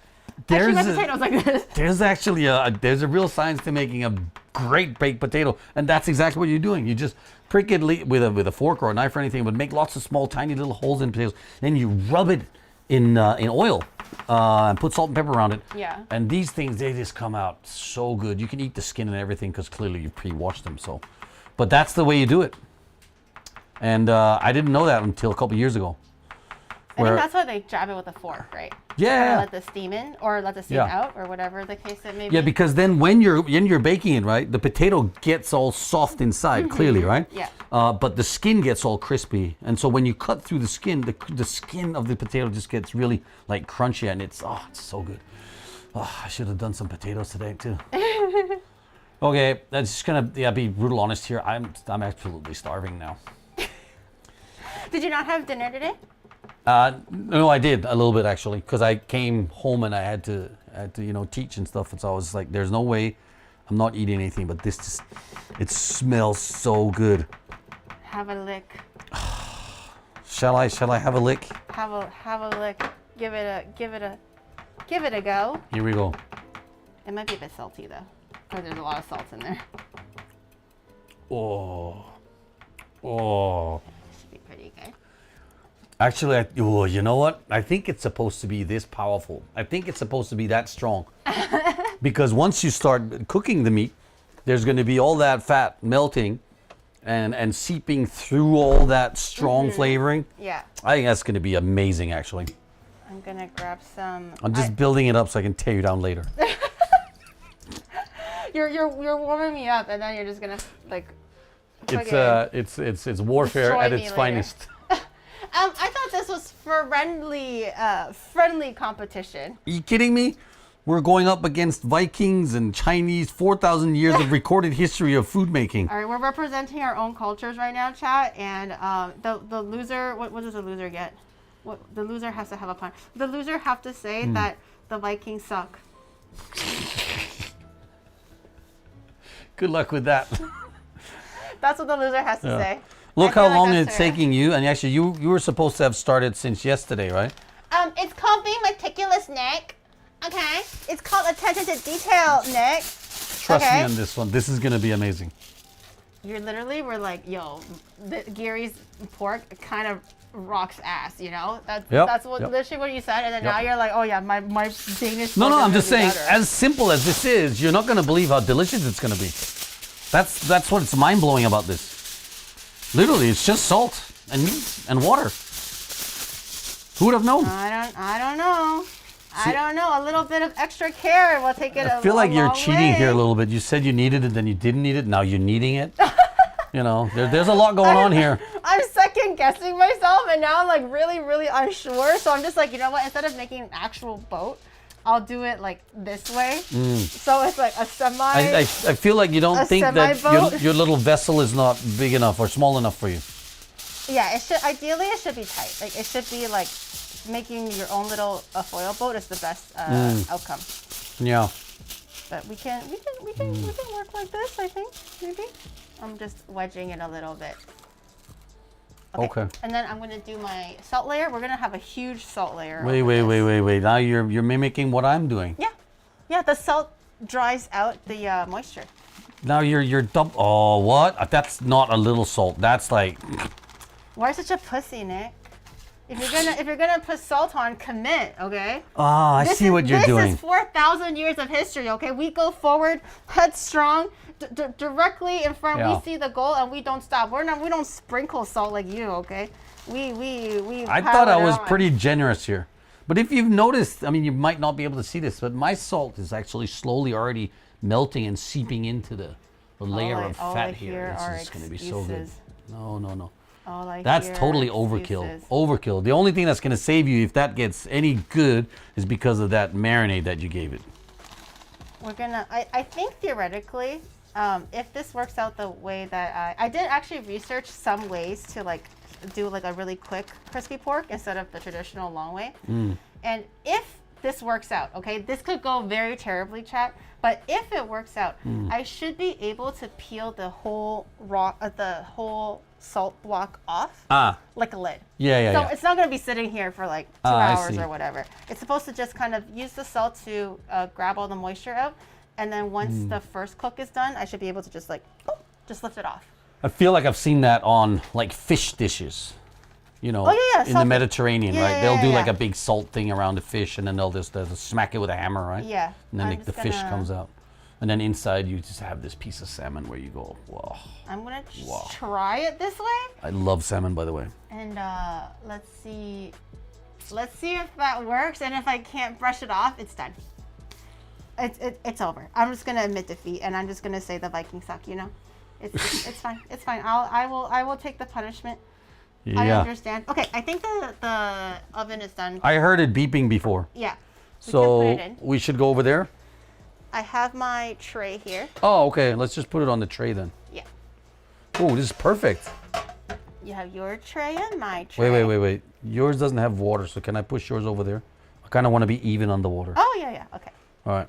He's cool. sabotaging me right now. No. He's trying to take prime real estate, and he's pushing me off to the edge where it's like more hot in some spots and warmer and less hot in other spots. You're the one like But he's putting taking the exact foil in middle. there. Because I need to, Nick. It's the technique, okay? Eyes on your own homework, please. Swear, she's just making it up as she's going along. Do you want me to open the oven for Oh, you? yes, please. All right, here we go. Oh, yep, nice and hot. Bottom one? Yes. Okay, interesting. I would have put it in the middle. We can put it in the middle. No, it's fine. It's fine. As I think usually it works better for the bottom for me, Yeah. but we can adjust later. Timer? Mine was Chat, how much was mine? I forgot. I think it was 40 minutes, something like that. If we're doing 40 minutes, I'm happy with that. How But much then is I yours? need about 5 to 10 minutes in the top shelf Yeah. with the grill on. The broiling. Yeah. broiling. Same? Yeah. So we do 40 minutes? Yeah. Great, because I need to cook some rice. Oh, you have to cook rice. Oh, okay. Yeah. 40 minutes. Yeah. Okay. Set time. Oh wait, no. I can I can set the timer here. 40 minutes, and we can check it. You're making rice and everything? I thought we were just making pork. Actually, that might work, but I don't think so. Oh, this guy's not. I need a just pot. dessert. Oh, you're doing it on the stovetop. Yeah. Oh, you're doing it the traditional way. No, but can you not do that? Here's the reason why, okay? So every time I've made rice on the stove pot, because I wanted to show Chad, like, if you don't have a rice cooker, this is what you do, okay?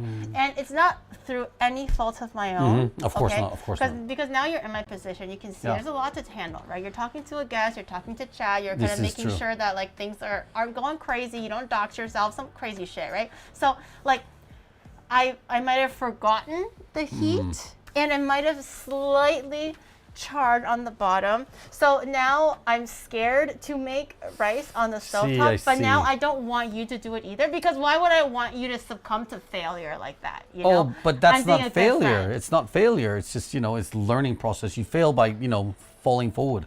But Here's the I thing. did it like 5 times. Okay, well, that is failure then. At that point, it is failure. No, but listen to me. It's important that I do it on the stove It because needs to be. I'm making a dessert. Oh, for the rice. Yeah. Oh, I thought the rice was a side dish. No. The rice is the dessert. Oh, are you making rice pudding? I think that's what you would call it in English. In Danish, we call it risalamang, which means rice and almonds. But it's like a pudding, yeah. And then you put some cherries on top of it. I brought some ingredients. Oh, okay. I thought you meant like rice because No. you wanted it. Here's for what's, if you've never heard or seen this before, here's the crazy thing. I've got some mochi gome, which is Okay. the Japanese. glutinous rice. I think. What? Glutinous rice? Yeah, I think so. It's like small round corns, Right. and they get really sticky. And this is good for I guess we'll just call it a pudding then. And you will cook that with, I brought a bag of different things here, with milk. But the thing with glutinous rice, you need to soak this overnight, no? No, we should be fine. It's okay? Yeah. Okay. This is already pre-washed and everything. Okay. Because usually when I make it, it needs to be like soaked like for 6 hours or something. It's got to be able to snap under your fingers when raw. We're already Blah, on blah, a blah. time frame here, right? maybe We've got the thing in the oven. Well, everything's got to be ready. When do you start work? You start work at like 9 a.m., right? And that's like, what, 6 hours from now? Chat is like, for Chat, their morning just started. They got nowhere to be. And you have coffee. I have unlimited coffee. My mom bought so much coffee for herself. I can keep you caffeinated, and it'll be fine. And then you just finish here, you eat, and I got then a day you off. can. Oh, well, there you I go. got a day off. There you go. Just trying to think about it. Anyway, I want to show you the You ingredients. got nowhere to be. Yeah, well, I have a wife that waits for me. Oh, no, she'll just be like, oh, he's busy. She'll 'cause just she come can and watch. pick me up. She can. Anyway, no, the idea is to cook the rice in the milk. Oh, it's in the milk. Yeah, so it's cooked with milk, which sounds crazy, right? So it's got to be really, really, really slow cooked, and you have to constantly Oh, like that's okay. until That's it gets gonna like be- really like soggy, I guess the word is. Yeah, or sticky like risotto. Takes half an hour almost to like like a risotto. Okay. Then you'll mix in some chopped almonds. Now I cheated once again by buying pre-chopped almonds and also some real almonds. I have full almonds too. Do you have full almonds that have no skin on them? Oh no, not the blanched ones. Do you want to no. boil some water? And we can try and see if we can blanch them now? Sure. Do they just blanch just like that? Got it, yeah. I think theoretically you should just boil them for like a couple of minutes and then they should be able to be blanched. Okay. Then I've got a vanilla stick. Or vanilla beans? Yeah, vanilla beans, right? Vanilla bean or the vanilla pod. Then normally we would make our own whipped cream. We But can do I that. didn't know what kind of, equipment you had in the kitchen. I have my 2 hands, okay? Because I am a I am a monster in the kitchen, okay? You may be a monster in the gym, but I am a monster in the kitchen. I got my own 2 hands to do all the magic for me. I don't need Totally to do rely that. on modern technology, okay? Okay. Shame on you if you do. It's all right, but I cheated. Oh, weak. I mean, Weak. it could be This is why his delicious. brother is Wolverine. No, I'm kidding. It could be delicious. Look at what I found. Vanilla flavored whipped cream. With vanilla flavored Yeah. whipped. I have never. He whipped this out when we were like just like chatting and getting ready. I have never seen this in Japan in my entire life. There From are Madagascar. That's 2 crazy. supermarkets in Japan and Tokyo where you could get things from overseas. One of them is called Nissin and the other one is called National. Yeah. They're all Not in sponsored ad here at all, by the way. Like Azabu or something like Yeah, that. they're in right? Azabu and Hiro. Yeah. Anyway, this one I found in one of those places. And I thought, That looks so fancy. Look at the wow, cap. this is just so great. Hey, look, it's ribs for your pleasure, chat. Why? I've never seen a cap so fancy before. Yeah. I got to be honest, it was quite expensive for whipped cream, but How you know, much was it? it was totally worth it. How much was it? Can you let the chat know? I think it was about, in US dollars? Yeah, or the yen is fine because I have an automatic converter.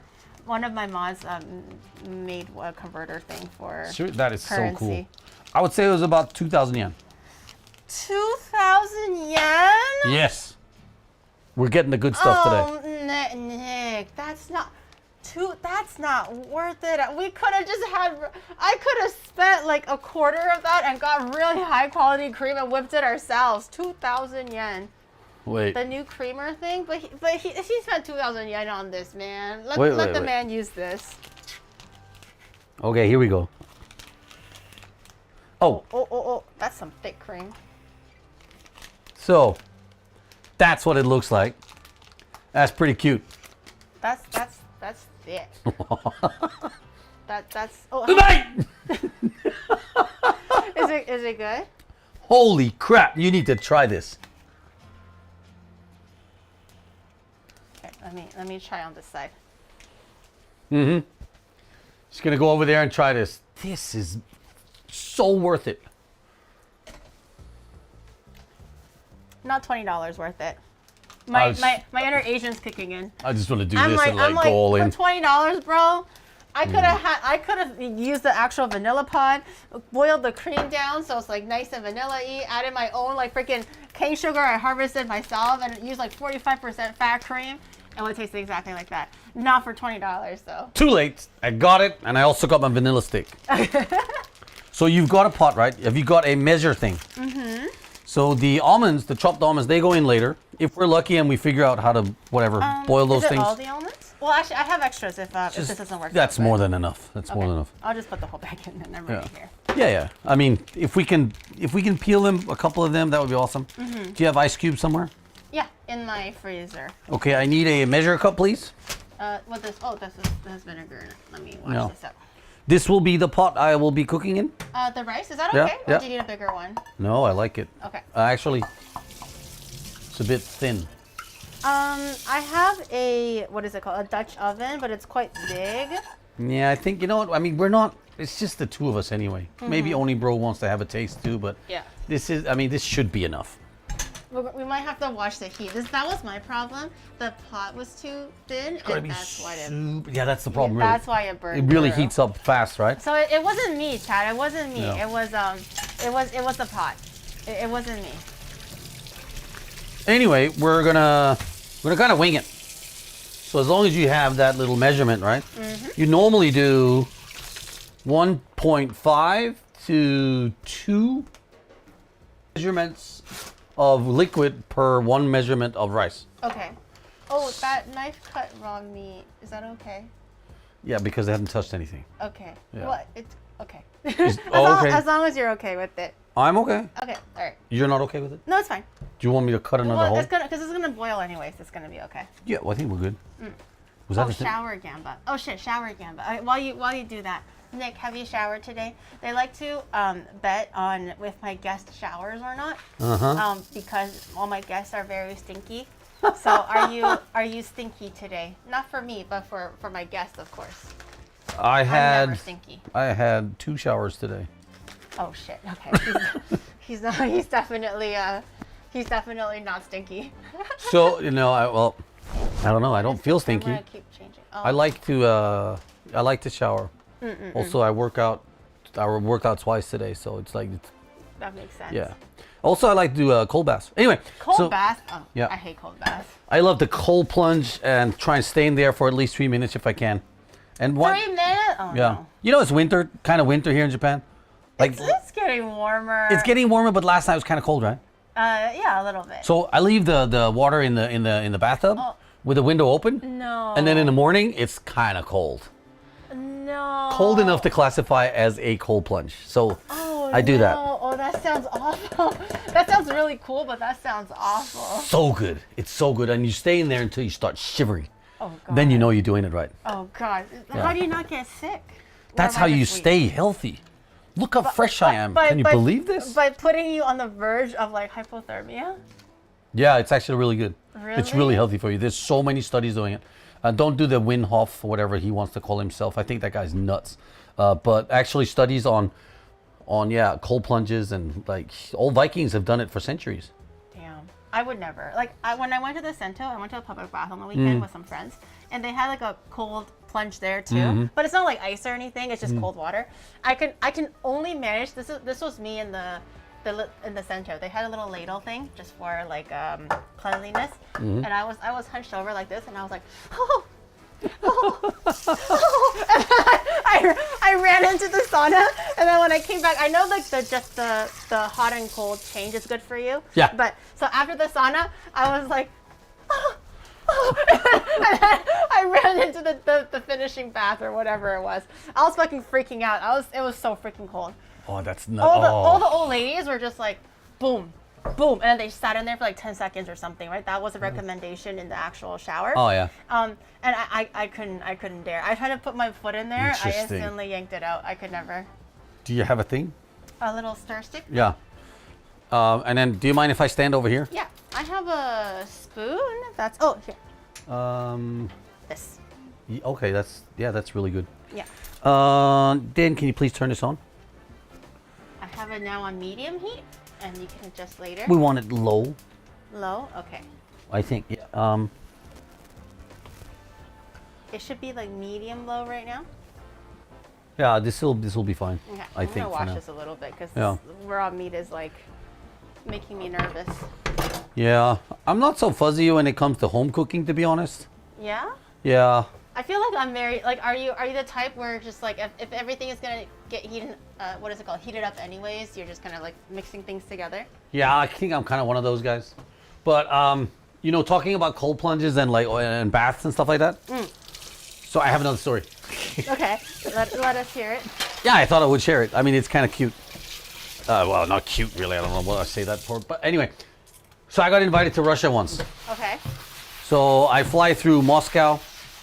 I was in Copenhagen at the time, and fly through Moscow, and then from Moscow get to another airport. And Moscow is a completely massive city. I don't know if you understand this. There's like 12 million people there, and they got 6 different airports. Yeah. I got lost. I got lucky that someone actually put me in a car and said, "Okay, Nick, we're gonna take you to this other airport so you can get to the right airport." And I was like, Damn, I didn't even know that. So, get to the airport, get on a local airplane. It's another 5 or 6 hours with Aeroflot. There's no inbound, systems where you could have entertainment on. So it's just you and yourself and some Russians sitting there eating a salami sandwich beside you. Okay. We land in Khabarovsk, Okay. which is a city not so far from here, close to the Chinese border. Okay. And it's January. Okay. We stepped out of the airplane, and I walked into a block of ice, is what it felt like. Oh, okay. It was minus 40, and it was so friggin' cold. I don't even know what I- that's like. Minus 40. I started like tearing from my eyes, right? And then I thought I had something stuck in my eye, and I did this. We're talking 5-10 seconds after I started tearing, like into this, stairway from the airplane down to the bus, right? Yeah. And I was like, I thought I had something in my eyeball, so I went like this, and I realized like my eye drop had frozen. Oh, I thought you were gonna say it was so frozen, your eyeball frozen. You pulled your eyeball out. No. I thought that's what you were gonna say. I was like, oh, I thought I was tearing. I put my hand in my eye and my eyeball came out. Almost, right? I mean, it could have. I thought that's where it was gonna go. Okay, all right. No. Not as bad, but still terrible. Oh, it was cold. It was cold. Yeah. So anyway, we're doing the karate stuff up there in you know, and the camp and everything, and everyone's, you know, doing the os and the kia and this and that. Yeah. And then so after the camp, they said we're gonna go sauna tonight. Yeah. So I was like, okay, these almonds, by the way, I think they're done. Okay, I was just double checking. Yeah. but- And then if we can get some kind of ice bath to put them in. Yeah, I got it. Yeah. So if you need some ice cubes and like, I don't know. So they get really like cool down, just like what you do with boiled eggs, right? Okay. Yeah. So they stop them from boiling over more. Oh, yeah. Anyway, you say we're gonna go to sauna tonight, is what they say. Mm-hmm. And so they take us for a ride up to this mountainous, you know, cool place up. It was a former KGB compound, I think it was. Okay. And Is KGB full of spies? What is a KGB? I don't want to sound like that dumbass, but is it just like full of spies and stuff? well, it was, I don't know, a secret police service that, you know, not did spy supposed to stuff, I say. guess. I don't know. No, I don't know. But I just know that it was a former KGB thing because they said that's what it was. Okay. Anyway, so there's a huge sauna. We're all like, you know, 30, 40 Russian karate guys, you know, all big, you know, buff. I was small compared to most of these guys. Okay. And we jump in the sauna, and the sauna is hot. It was Yeah. preheated for us. It was really hot. Yeah. And then they bring out some beers. And so they start pouring beers over the burning rocks. And it steams, right? And you go, psh. And then you're like, okay. It smells like bread. It smells like making bread. Okay. Because beer is made from, you know, Yeast or whatever? yeah, barley or whatever it is, Yeah. right? Some kind of thing there. And so then they bring out these big branches. And they're like, Nicholas, lie down. And I'm like hardly understanding a word they're saying, but they're kind of like doing gestures, right? So we're all naked in this huge sauna room, Yeah. right? And they got these big branches and they start beating you with it. So They they're start flogging you? like- I got basically flogged, yeah. Not in a bad way. Were you with the KGB? No. Did you see anything? No. Are you happy here? Yes. No, but it was like in a brotherly way. They're coming after you now. They're coming with the branches ready to flog you. Probably, because yeah. You're saying this in the stream right now. So it gets extremely hot after being flogged Yeah. for a couple of minutes, Oh right? God. Because you know A they're couple of minutes? Yeah. It wasn't 1 or 2 for fun? no, it was like it was like giving you a massage with the branches. They were just flogging you basically. I don't know if that's qualified as a And then I got to massage flog a there. couple of other guys. We were flogging each other basically. It was a God. flogging thing. It's a Russian flogging thing. And then there's more beer on the rocks, and it's steaming, and it gets hotter and hotter and hotter. And then the guy goes, "Now we go," and I was like, "Go where?" Go where? And there was a back door. He opened the door, No and shot. there's 40, 50 centimeters of snow in this huge field, and we're in the middle of nowhere. And then it's like, come on! And they all start sprinting out into the snow, and then they jump in the snow, and I'm like just following because I think these people are completely mad. And then, oh, see, it's already boiling. Got to be careful with this one. Oh, okay. Yeah. And then we all jump in the snow and we roll around, and it was crazy because what happens when it's that cold outside and you're that hot, Yeah. and we stand back up and run back in. Of course, we're out there for 10 seconds Yeah. maybe, right? And then it felt like 1,000 needles prickled you all over. Yeah. It And was you just got incredibly flogged invigorating. too. Like, was your back completely open and shit? It would no, but there was no sores or anything. It was just an incredible bonding experience somehow. And that was my ice bath story, by the way. Chat, if you ever want to bond with your homies, flog each other. That's the story. That's the takeaway of today. Okay, grab a really whippy branch and just start whipping each other, and then jump into some snow and make some beer saunas and call it a day. But no mention of the KGB, okay? Please, thank you. Or you're gonna get flogged more. That's how I met your father. This is looking good.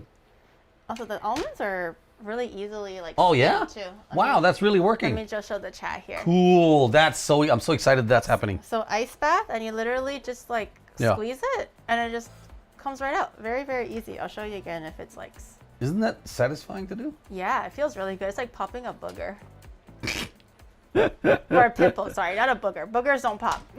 I hope not. But a pimple. Did I shower today? Oh yes, I forgot to say if I showered today. I showered today, chat. Okay. I am normal. as well. I showered. I was good. I'm clean. Didn't you go to the hairdresser too? I did. So yeah.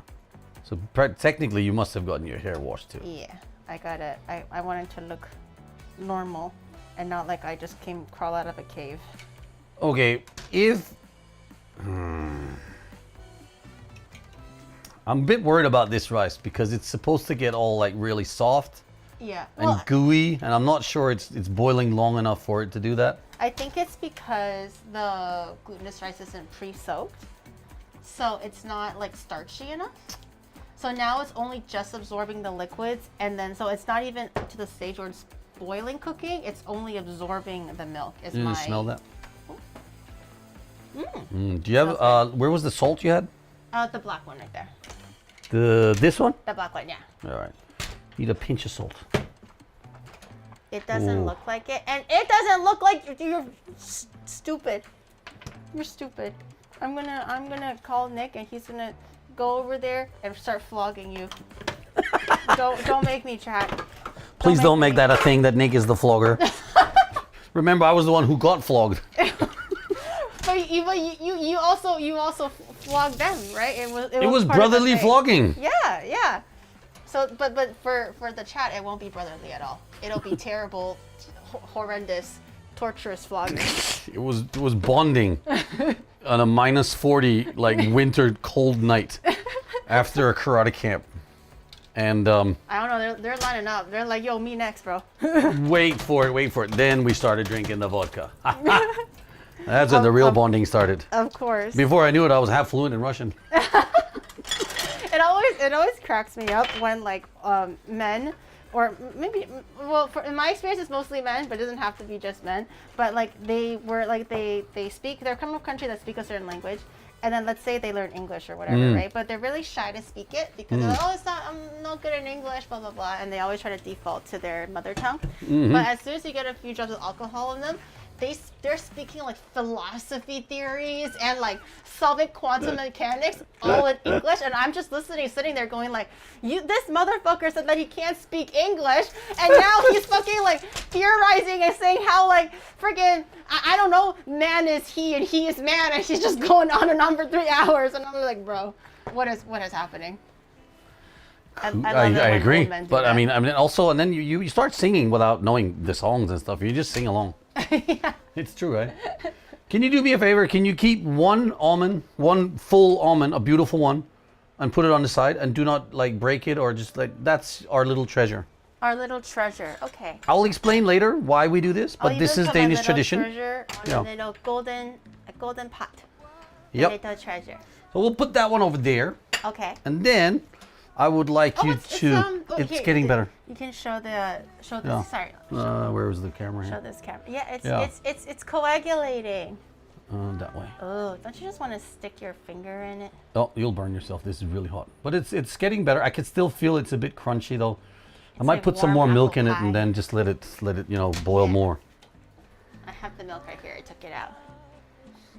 Our pristine nut for later. Yes. Yeah. The pristine nut. Actually, yeah. Let's I think I'm just gonna put some more milk in it, just for the liquid. I'm put the whole thing in there. Yeah. Thank you. Yeah. And then while I'm experimenting with this thing over here, try not to burn it. Can you do me a favor and take these almonds and chop them up into not as finely coarse as the ones that I pre-bought. They're way too small. Oh, okay. But preferably in a size where you're like, oh, when you bite into it, you actually like feel the crunch. I sure can with my Onimarta-Gigi Agiri knife. Yeah. With the Honisuki in your hand, nothing is too big or too small of a task for you. I most certainly can take, carry out this mission. Great, love it. With pristine, or precise accuracy of chopping said almonds. So what we're doing here, what we're preparing is kind of like, because you asked me before coming on the show, what would you like to make and cook?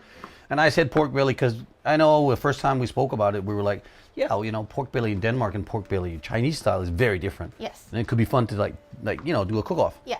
But then pork belly in Denmark comes out around Christmas time very often. So you could get this for a Christmas dinner, for example, but then the dessert at a Christmas, don't make it too small. Is this okay? Maybe a little bit more, but I mean, that's actually fine. Okay. That's actually just fine. Maybe just one more pass. Okay.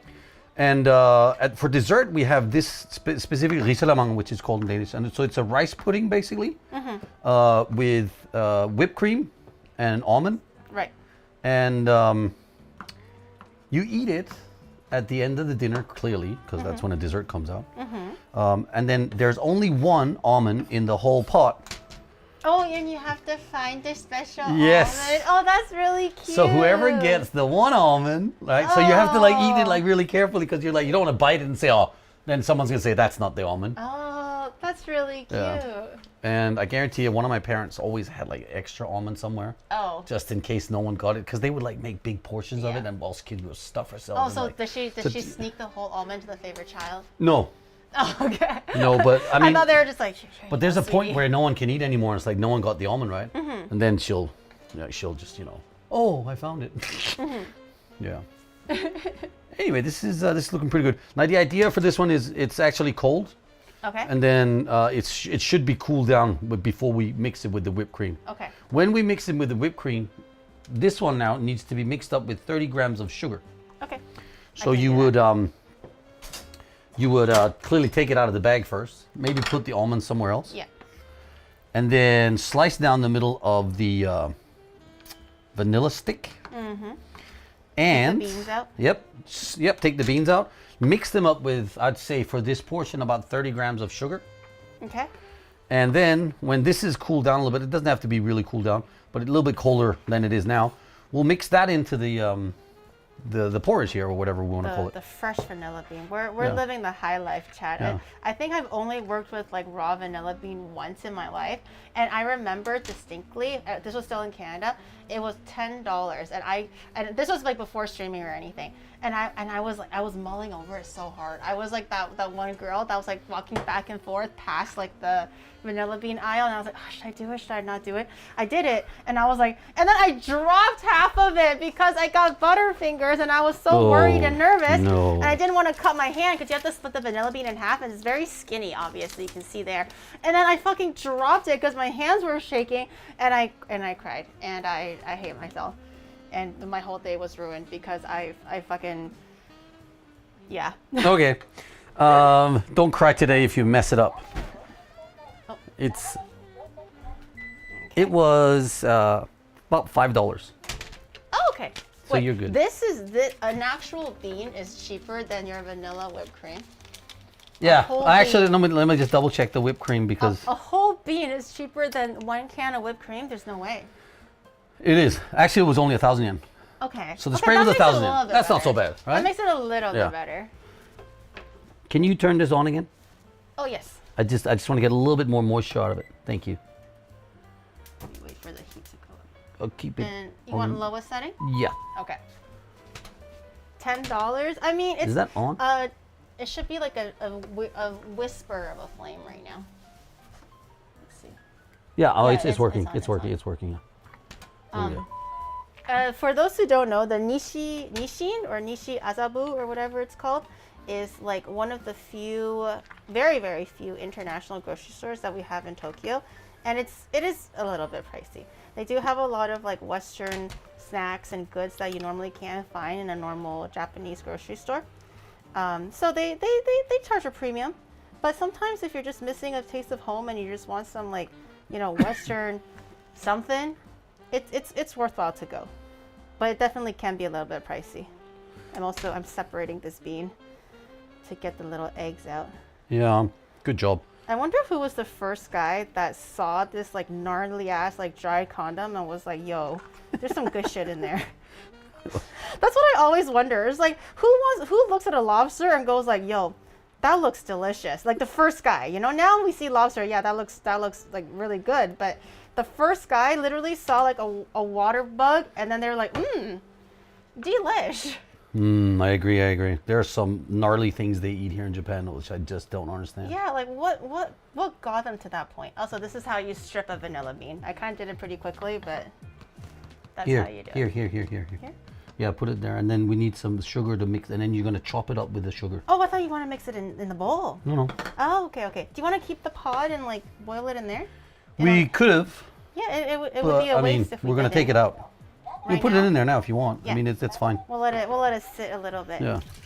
It'll be That's a waste fine. not to use it. I'm thinking this is looking pretty good. Like Lobster? we're close here Yeah. on this one. We're really close. Lobster was prison Mm. food. Yeah. I heard that like lobster used to be like a poor man's dish. Well, I've seen TV shows from some southern islands where they just go out and eat and grab them and eat them right there. Yeah. Just put them on the barbecue and just go for it. Yeah, lobster and crab. I can't even imagine what it was like back then to have lobster and crab be like. You got to be like the poorest of the poor to eat that. That is absolutely hilarious because you just said like who's the first guy to do a whatever, right? Mm-hmm. Right. So imagine the first guy who's grabbing a sea urchin going, oh, this has got to be delicious. Yeah. Like how? It's literally so spiky. I really feel like we're masochists. We're either masochists or there's some kind of weird fetish going on where it's just like, oh, the more that it looks ugly or poisonous or painful, they're like, I want to crack that shit open and really get in there. I feel like there's something wrong here with the human species in general. Sea urchin is so spiky. It is so spiky. Okay, so That's way too much sugar, by the way. this is 30 grams. Wow, I don't need that at all. Oh, Sorry. how much did you intend to I have would it as? maybe half of that. Half Wow. of that? Okay. And that's me, a junk food guy, right? And I just don't want that much sugar. Just over the vanilla pod? Yeah, do half of that over the middle, and then you know when you do like a mince something, you just chop it up. There you go. Exactly like that. Oh, you want to make vanilla bean sugar? Yes. I got you. Yes. Okay, guys, this is vanilla bean sugar, I promise. This is nothing that I shouldn't be showing on stream. That looks amazing. I promise. Actually, this also looks amazing. We're gonna mix that in here when you're ready with it. Okay.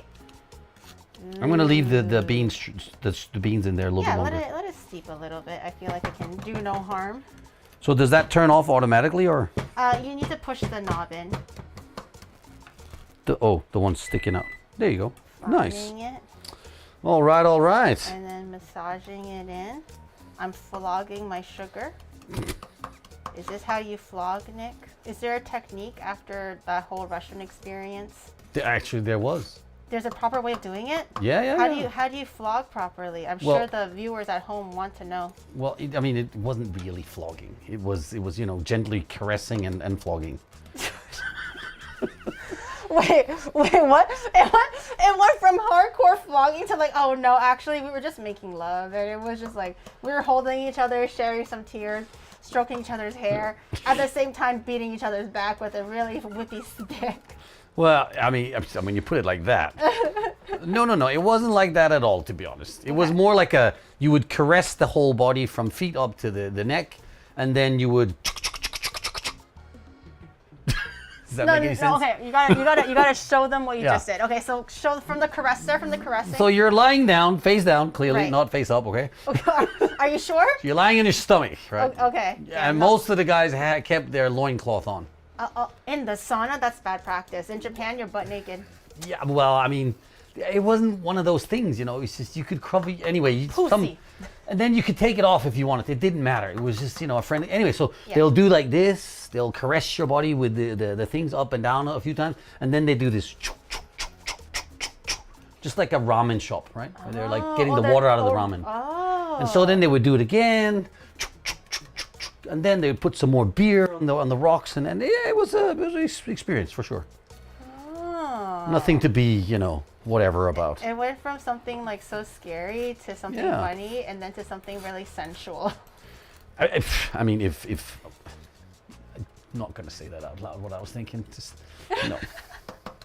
Well, chat, if you want to, like I said, if you want to bond with your horny bros in the chat, go to Russia and get caress and flog at the same time. I mean, you could be a couple, right? And you could be in a private sauna, and you could I could see that being a romantic thing to do, actually. No, it'd just be like a whole bunch of them, just like all of them, and then they're just like caressing each other and then flogging each other.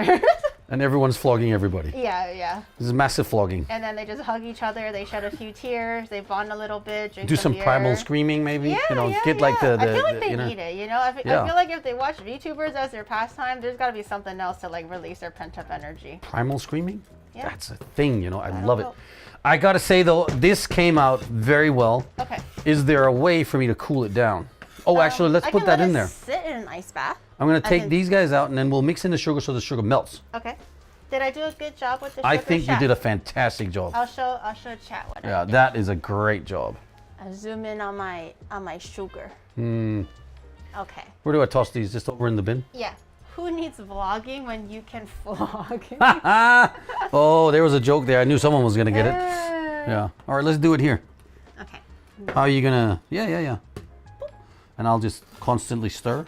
Oh, this smells so good. Who loves vanilla? That's a rich vanilla. My gosh, who loves vanilla? I love vanilla. I don't think anybody hates vanilla. I agree, you right? Can, like, you can have a preference over vanilla, but I don't think anybody actually dislikes vanilla. Where does the question come from? Which is which, right? So when I was a kid, it was all chocolate over vanilla, always. Yeah. I feel like most kids were like that. Oh, growing up. And then, Oh shit. did you cut yourself? Wait, hold on. Is that TOS? It might be TOS. Guys, I literally. Okay, hold on. No, it's not Nick's fault. But I was going like this, right? And he was stirring in the rice. Literally, just like, boop, so quickly. I might need a bandage. It got over my knuckle. Sit. It's turning It's into a so regular thing. quick. You get hurt when you get around me. It was so quick. It Yeah. barely touched my skin. That is a beautiful knife, though. It's a sharp knife. Yeah. I'm currently selling it now during wave 2. So this was my first one, like the cleaver you probably know about. The cleaver. The cleaver. Yeah. This is the first one. So I'm doing the second one now. Nice. It's a little bit smaller and easier to handle, but it's also it's really going now. It's incredibly sharp. Okay, I don't want to get TOS. I'm gonna grab a Band-Aid. It's really coming out now. And you're stuck with me now. Here we are. Band-Aid. Uncle Nick's cooking class today. So, can I share a secret with you guys? Wait, I want to know the secret. The thing is, I've made this dish since if you were here from the beginning. I've been in Japan for over 30 years, and I've made this dish probably like once every year around Christmas or every 2 years for sure. So at least 15 or 16 times. And personally, I have never used the vanilla sugar option. I didn't even know it was a thing. So I'm actually really interested in what this is going to taste like today. But don't tell Giri that I said that. So what was the secret? Oh, nothing. We were just talking about What'd you the. guys No, it's nothing important. Are you sure? Yeah. I felt like I missed a big part of like what we're cooking today and No. the potential outcome of everything. Well, I mean, you did use the real vanilla stick, so I mean, I think there's potential for greatness there. Well, you can kind of. I'm sure it'll taste good, right? You're sure? You're positive? You're confident? I have actually never been as confident as I am today. Okay, perfect. Well, if you're confident, then I believe you. The next thing is I'm going to add in the almonds that you chopped so clearly. Yes. So they're just going to be dumped in there, Okay. all right? And then you And more tissue. The blood keeps you coming out. slowly just mix it in there. It's good. You can see now there's like little chunky bits inside this. Yep. Oh, it smells amazing. Okay, sorry, I have to grab another tissue because the blood keeps coming out. That's all right. It's all right. I mean, at least you didn't lose a finger. I mean, it's so sharp you almost could have. Hey. Okay. I'll Was it stop my now. fault? No. I just had my hand in a bad position. I mean, yes, it's your fault. I demand $1 million in compensation. Thank you. No. Well, you asked, so you opened yourself up to it. So now you owe. Oh, shit, my tissue paper has blood on it.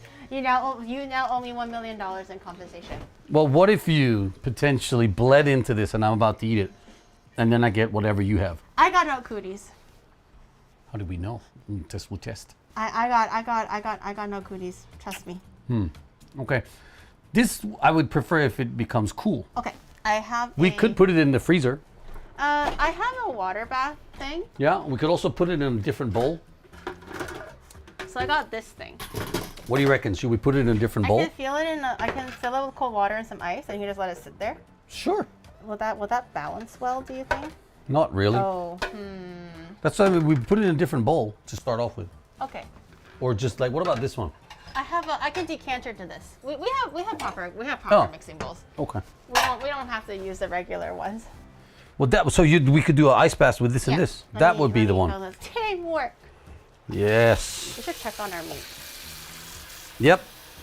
We should totally check on the meat. Did we actually? Did you put a timer? I did. And it hasn't gone off yet? Not yet. Wow.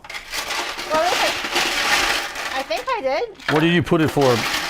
2 hours? For 40 minutes. I think I did anyways. Chat, what's the elapsed time so far? Does anyone know? Like 2 minutes left. Thank you, Lazy73.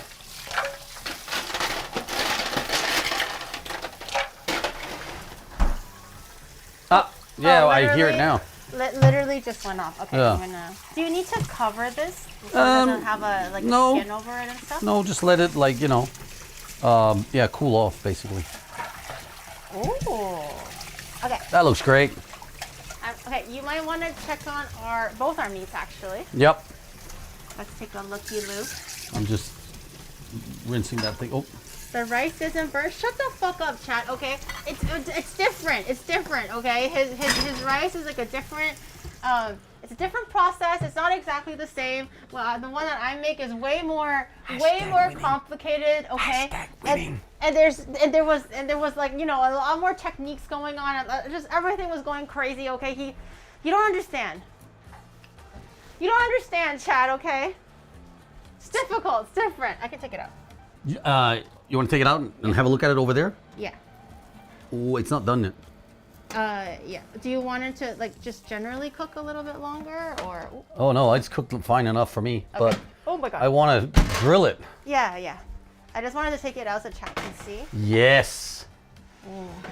So. You can kind of see how the salt is kind of like. Here, let me show you. I'm actually super impressed. Look at how my piece sucked up all the water and just got it beefed up. Well, look at how my piece is super crunchy and flaky looking and beautifully seasoned. We don't have to look at your piece. We can just look at my piece. You can only see yours. It's so not fair. No, that's not the camera. Scoot it over a little bit. No, I can't. I literally can't do that. It's. Scoot the whole thing over. So go back and forth. I don't know how. It's not. It doesn't want me to. See. Oh my god. That was the extent. It didn't that want me is to. like the lamest excuse I've ever heard. There, come on. No, that's all I got. That's all I got, coach. That's all I got. I can't. Look at that, baby. There it is. Oh, she's pretty. It's She's almost done. Scoring. Yeah, but it needs more though. Yeah. That's why normally we would do 2 hours, but the meat doesn't need 2 hours. Yeah, this one is definitely a smaller piece of meat. It's good. It's good. I think we could. I'm happy to broil it. What are you gonna do? I will. Let me just take a look at this one. I've never done it this way where I take the whole skin off. So I think it might come off.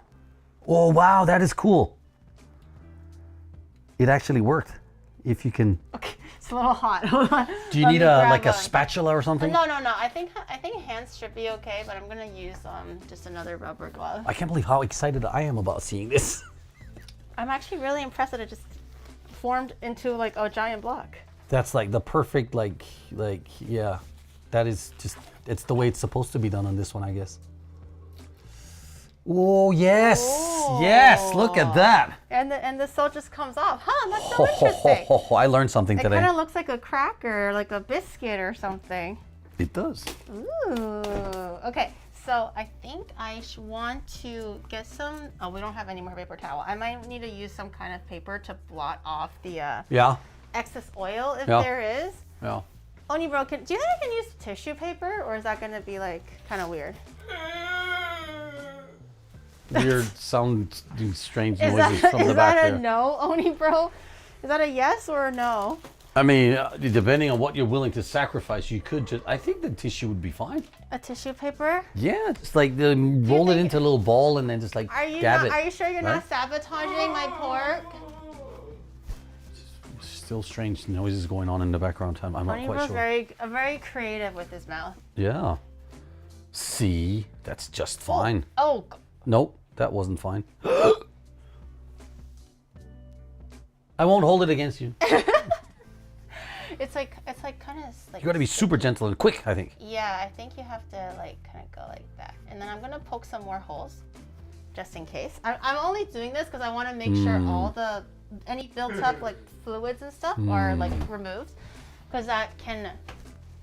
What is it called? Fuck with the process. And then I'm gonna go back with my knife again. I'm really loving this. I'm loving this process of actually seeing it happen. But so yours is because it's been under the salt. Yeah. Now it's actually super tender. Yeah. So As where mine is a bit it's on the a little bit starting to crisp up. Yeah. So mine was being covered. So hopefully the broiler is gonna crisp it up. We'll see. I hope so, because I've never done it. Feel like before. there's just so many like There's a lot of juices coming out too. smells going on in Yeah, here. like my pork when it just started. So Nick's was in a water bath.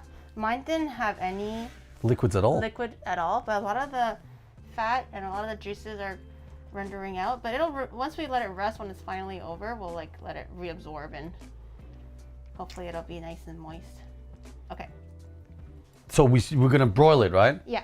So I'm gonna put it on thinking. the grill. I don't have a broiler, but the grill option there is what works.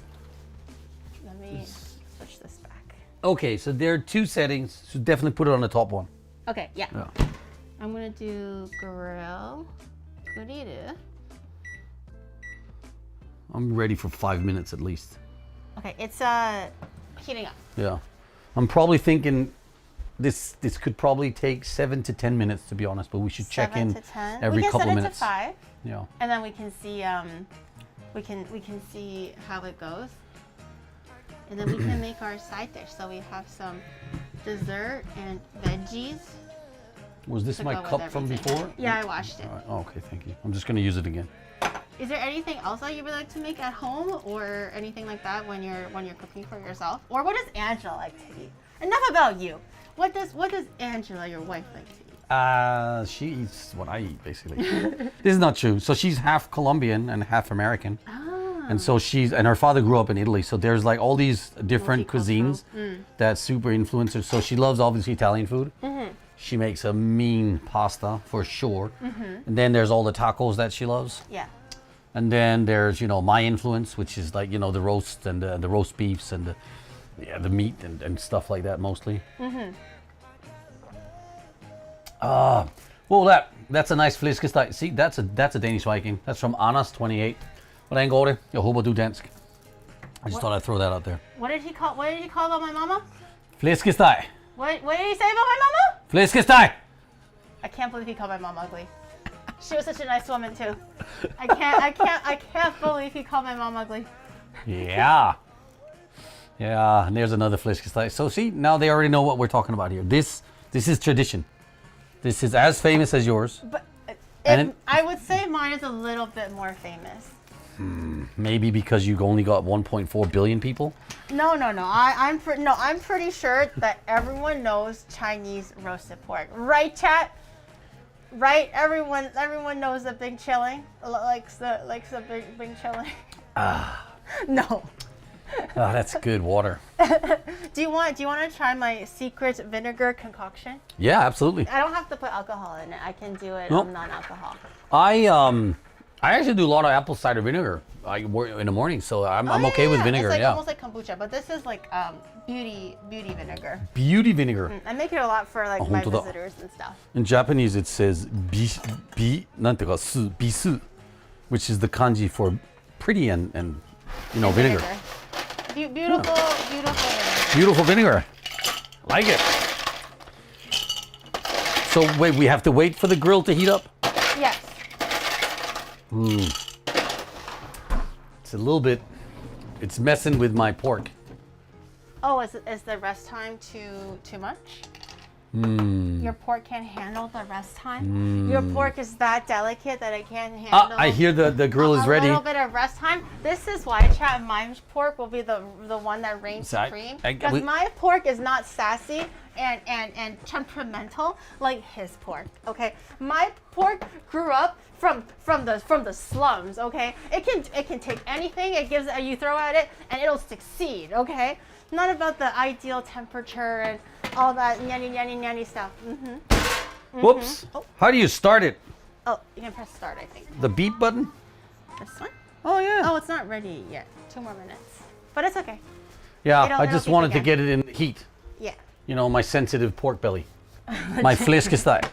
Legit, Gary cooks up some food. No one was asking you. No one asked for your opinion. But that's a healthy shot there. It's like there's like syrup in there, so it's quite sweet as well. But what would you normally put in if you were putting this alcohol in it? Whiskey or tequila. No, whiskey. In that thing? It tastes really good. It's almost like umeshu soda. It's the same idea as umeshu soda, Yeah, I could see that happening. but it's very yummy. But I'm not going to shoot it. I'm just going to take a sip, right? Yeah, just sip it. Well, it's just vinegar. There's nothing in there today.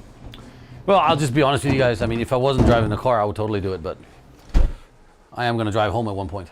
No. How long have you been like sober for? I know you're not like you still recreationally drink, but how long have you been like out of that like spiral? 2 days? This guy is like, yo, Gary, I have no problem telling you about my past to the stream. We'll save it for later. All right, guys, gentlemen. I really told. And then this guy is like 2 fucking days. Oh my god. Okay. No. It's been an on and off going thing, so it's been a little bit longer, but not that long, to be honest. Not that long. And then we traveled a lot, and there was a lot of work overseas, and it was like, I can't be. What is it Joe Rogan says? You can't be well, he says you can't be sauced. You can't be sauced when I'm doing important things. So yeah, no, I've been, Anyway, let's try this. Bisou. Bisou. You will turn pretty right now. Woo! It's good, right? That's It's good, right? It wakes you up. But that's it's like, pretty good. it's good, right? Like you mean it though, right? You're not. I'm not flogging you right now, right? No. Actually, that you don't even need whiskey in that. It tastes like you're drinking alcohol. That's good. It's not that crazy. I should get some of this for my house so I can feel like I'm getting drunk. Every grocery store, not every grocery store, most grocery stores will have it. That's really good. I actually really like this. It's in the fancy vinegar section. So normally they have like the Japanese sushi vinegar, and they have like balsamic vinegar, the Western section. Wait. Let me check this And out. I this need is my usually glasses where for you this have. one. And they have different flavors, but Onibro really likes the grape one. A musket, yeah. He's Danish. Yes, Nick is Danish, Teru. Yes, One of dansk. my really, really good friends, her teach partner Danish? is Danish. I think the drink is doing the flogging. Yeah. Yeah, I'm Danish. Half Danish, half American, to be technical. My dad was American. And three quarters Greek. Well, not really. I mean, my dad's parents immigrated to America, but they were Greek. So yeah, I guess there's a bit of everything in there. The culture translates. Okay. You gotta Two see, more. guys, this is fantastic. 2 more. Okay. In the meantime, since it's going to take potentially more than 2 minutes, we don't really know, we'll make a Chinese side dish. It's really fast, though. It's really simple. This is something that my dad likes to make a lot. Are you sure? Because everything else you've done has been taking quite a while. It's fast, okay? And if it's not fast, that's on you with your like rice pudding and potentially taking forever, okay? This one, I swear, is actually really fast. Faster than chat can blink. Do you need this guy? Chat can do anything, yes. And I need my knife, too. Ooh, I'm scared of touching this thing. You'll be okay. Have you ever had like, what was your like worst injury that you've had, whether it's from cooking or from like or from competitions and stuff? So, where do you want to start? That's the whole point. I have 17 broken bones from my martial arts career. That's crazy. I've broken my shins 4 times. Wait, it was 4 times? The worst time I broke it was when it snapped in half. Like literally, I kicked the guy and it folded across his knee, and it was just flopping around. So I've got Wait, was it like in the movie where there was like a splinter coming out and everything? No, because I saw it and I snapped it, and then when I pulled my leg back, I saw it bending the wrong way. Oh my god. And then I threw myself on the other side to prevent the shin bone from sticking through my skin. Oh my god, you're able to think critically. I would have been like crying bloody murder and just passed away. It was the worst thing that ever happened to me. Yeah. Here, I got that. Thank you. So yeah, and that was crazy because it took me 10 months to be able to walk again. Oh yeah, no And doubt. like after that, I went back and I started training again, Yeah. and I broke it again. During training or right after you were like kind of healed and stuff? Well, the doctor said you're about 80%, and I walked right back into like a light sparring session, Yeah. and it snapped again, and then I was out for another 6 months. Oh no. So what would you? So my broken ankle would be about the same in terms of caliber. Let's right? just make this clear: you did not break your ankle. No, I broke my ankle. Like I heard it go like, and then like my ankle was flopping around, and then my foot was flying in the air, and it was really terrible, and everybody was like freaking out. It was really bad. So like my ankle was about like almost as bad as yours, right? If not Almost, worse, right? yeah, almost. If not worse, you know. If not worse. Are Right, you sure Nick? there's no alcohol in this? It's I'm so loving this, really. I'm not kidding. I'm glad that you like it. It's so good. It's really good. Yeah. No, and then I've had so many injuries. But yeah, it's just not. The worst thing is like I spent as much time training on and doing rehab as I did, training for fighting. So Yeah. martial arts is not a healthy sport if it's done competitively. But if you're gonna pick any martial arts, I suggest you do Brazilian Jiu-Jitsu, BJJ. I thought you were going to say BJ, and I was like, No, wait, no, what? no, no. There's an I was extra J like, there. There's an extra J. Thank God for the extra J. Why a Brazilian jiu-jitsu? Well, because I think it's not easy to learn. It's not easy to get good at, but it's one of those things where you're in 3D, kind of, and you learn how to do holds and graps, and if someone comes and rushes you on the street and wants to, I don't know, let's just pretend there's a rape pocket. scenario going on, okay. and you want to like kind of protect yourself. Right. If you know the basic locks and holds and stuff. Okay. Even as a girl, you still should be able to kind of like, depending on how big the man is, of course, but you should still be able to kind of like, like somehow evade yourself Maneuver and yourself lock him out. in a position where you can protect yourself. Right. Until someone either comes and helps you, or if you can get him in a hole where you could actually choke him out, that would be awesome. But doing a striking martial arts or like kickboxing or karate or something like that, they take so much longer to learn, and to get good at takes years. As in like 6 months of good Brazilian Jiu-Jitsu training, and you're gonna feel pretty confident if someone tries to take you out. Someone's in the chat. I looked up for 1 second. The first thing I see was a castrate him. Yep. Use your fist and just. Yeah. No more! I said no! And just yank that bad boy right out. Would you say that's the most like, not lethal, but like dangerous? Or like, what is the most like effective one, that can really like fuck a person up if you're really trying to like protect If you're yourself? really, really in danger and you know that the person you're up against, we're good over there? I'm just double checking. Yours is already starting to puff up, but I was Nice. just double checking for mine. Love it. If you're really, really in danger and shit really hits the fan, there are a couple things you do. The groin attack is not the solution. Oh, I was gonna say I love the groin attack. I was gonna say, can you teach me that on Thursday? Okay, not the solution. Never mind. Definitely not the solution because it's too vague. In like a situation where things are going on and happening and people are moving fast and there's moving this and that, it's just too vague. And you have to be hit really, really hard and really, really clean for it to be effective. I don't know, man, Nick. I was talking about this to my chat. I don't know why we ended up talking about it, but we were talking about like getting your balls kicked and how painful it is and stuff, right? Literally, some of these guys are like, did you know, Gary, if you pinch it and twirl it like this or a little bit, and somehow you pull on a nerve, and it really sends really crippling pain. It feels like, from the chat anyways, it doesn't take a lot to hurt their balls, okay? That's all I'm saying. I feel like it doesn't take much. You don't even need to kick it. You just look at it wrong, and all of a sudden it goes like, oh, my balls.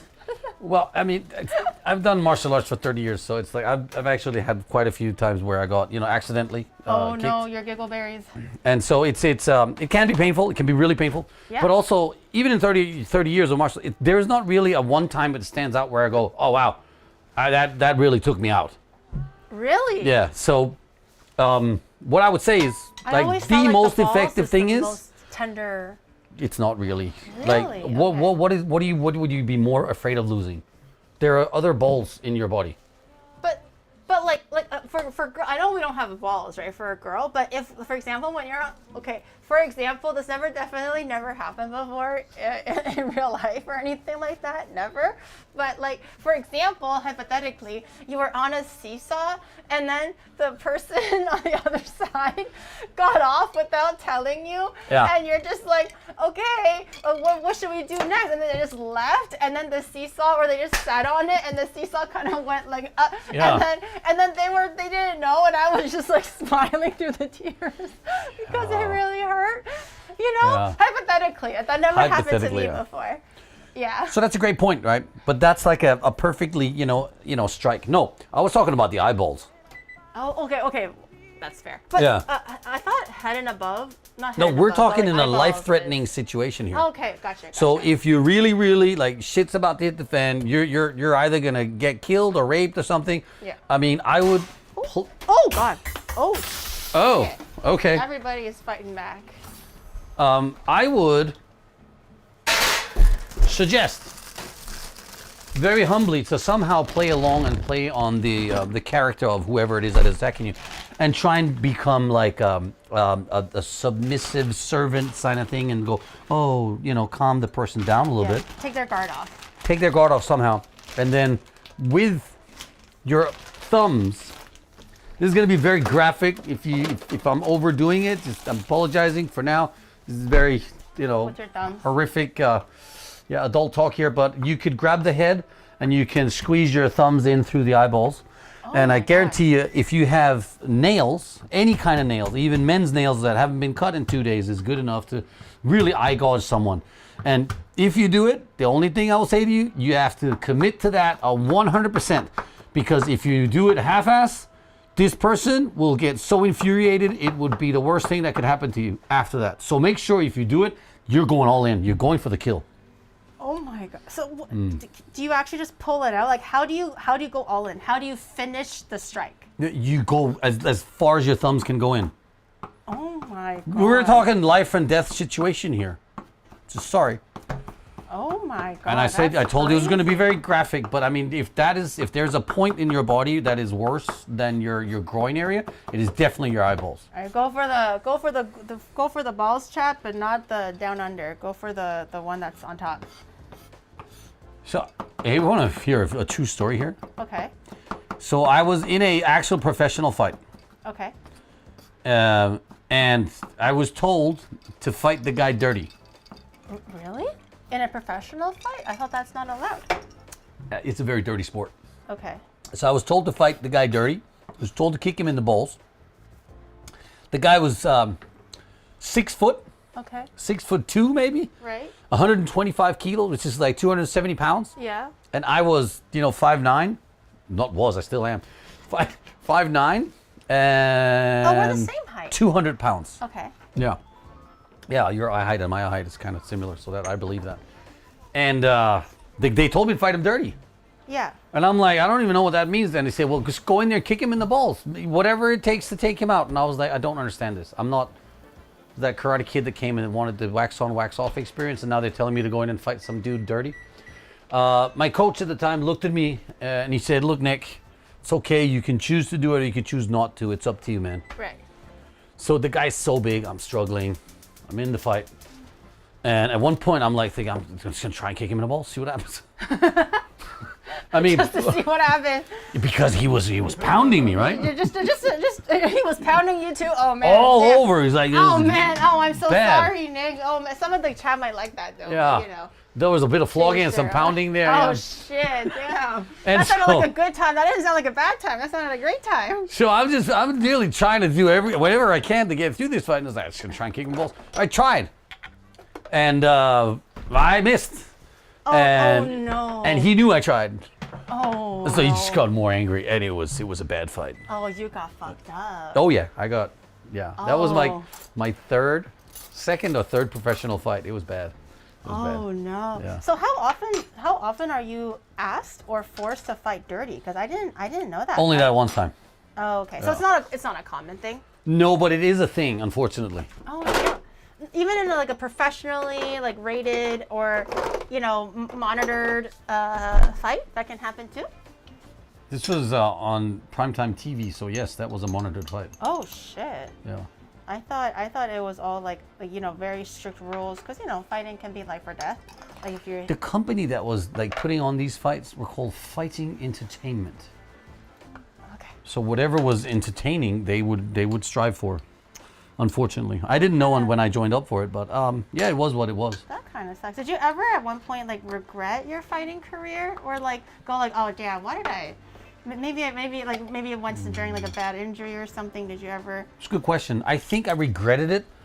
And this is gonna sound stupid, but I regretted it. I think after I broke my leg, and it took me 3 years to get back to fighting. 3 years. Is this the shin one or something? Yeah, the shin different? one. When I broke my shin. So it took me 3 years to get back into the ring, and so for 3 years I didn't make any money. Right. And so the first year you're fine, right? Because I've got money stashed. Obviously, at the time we were making good cash. Yeah. And then you get to year 2, right? The money is clearly going down because, there's kids and family and everything to pay for. Yes. And on year 2, and this is tax law in Japan, you get taxed on what you earned 2 years ago. Oh, no. So it's like the retro. Yeah, so I didn't fight for a whole year, and I get taxed the same as I did when I was fighting, and I lost everything. Oh, no. That's when I really regretted it. Oh, no. Do you think it's for those who might want to like get into like MMA or fighting, is it a good paying job in general? Do you think it's No. like a worthwhile career? Or is it No, more I a don't think passion so. I thing? think if you're going to do martial arts as a career, you have to be extremely good at it, and you have to be extremely talented. And if you think you're going to get in there and be the next Conor McGregor, well then there's got to be some kind of like what do you call that? A pathway, Right. where you break it down, and you say, okay, what is it going to take for me to become the most sick fighter in the planet? Right. And how can I also learn to become charismatic and learn how to sell a fight? Yeah. How do I learn how to connect with fans? Like all these things that makes the full package of what it is that these big fighters that make money, they can do. And then on top of that, you got to train crazy. Yeah. Crazy hard for years and years. And then there's the risk of injury. It happens all the time. So no, I wouldn't say it is a good career, and it doesn't pay very well unless you're one of the 1%. Top, yeah. Yeah, 1%. But those people do make it through, So anyway, forget about my fighting career and the dirty fighting. What are you doing over here? I am making a stir-fried cauliflower just so we have some fiber to go with everything. But Yeah. I'm going to, where did my big lid go? Oh, there it is. I was going to steam it just a little bit to kind of help the cooking process. Wait, is that a lid? Yeah. This is to prevent like reflections and stuff. So I'm just going to let that steam for a little. Well, that doesn't melt? No, it's silicone. It's a heat proof. Wow. Yeah. Never seen that. That's really cool. I don't use the glass ones because there's reflection. So Right. I change all my lids to like these kind. I don't use lids often anyways. For this? Yeah. I don't use Interesting. lids often, but when I do need to, I use like this. And it's also kind of cool because it has Yeah. like suction, so you can actually pick up things with it. Huh. It's a funny little thing. Do you want me to take care of that? Yeah. And you can also take a look at your meat and let me know if you like how your meat looks. Does your meat look pretty, Nick? One man and his meats. Yes. Let me come over there and take a look at that.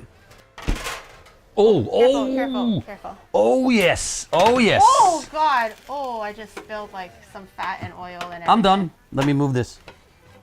Yep, mine's done. Yours is done? Yep. I feel like mine could use a bit more time. I might rotate it a little bit.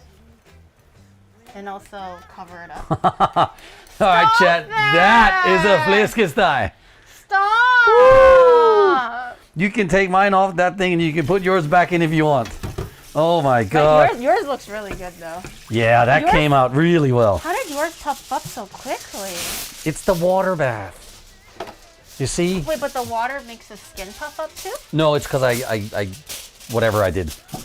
I don't know what you call that in English. He cheated. I did something with it. I know what he did. He cheated. I didn't cheat. That's what he did. This is all on the stream. I swear I No. only did water and salt and then put some slices through the fat. He cheated. I know a cheater when I see one. He fights dirty, okay, guys? He fights dirty. Obviously, Oh, that was a good one. only those who fight dirty are cheaters.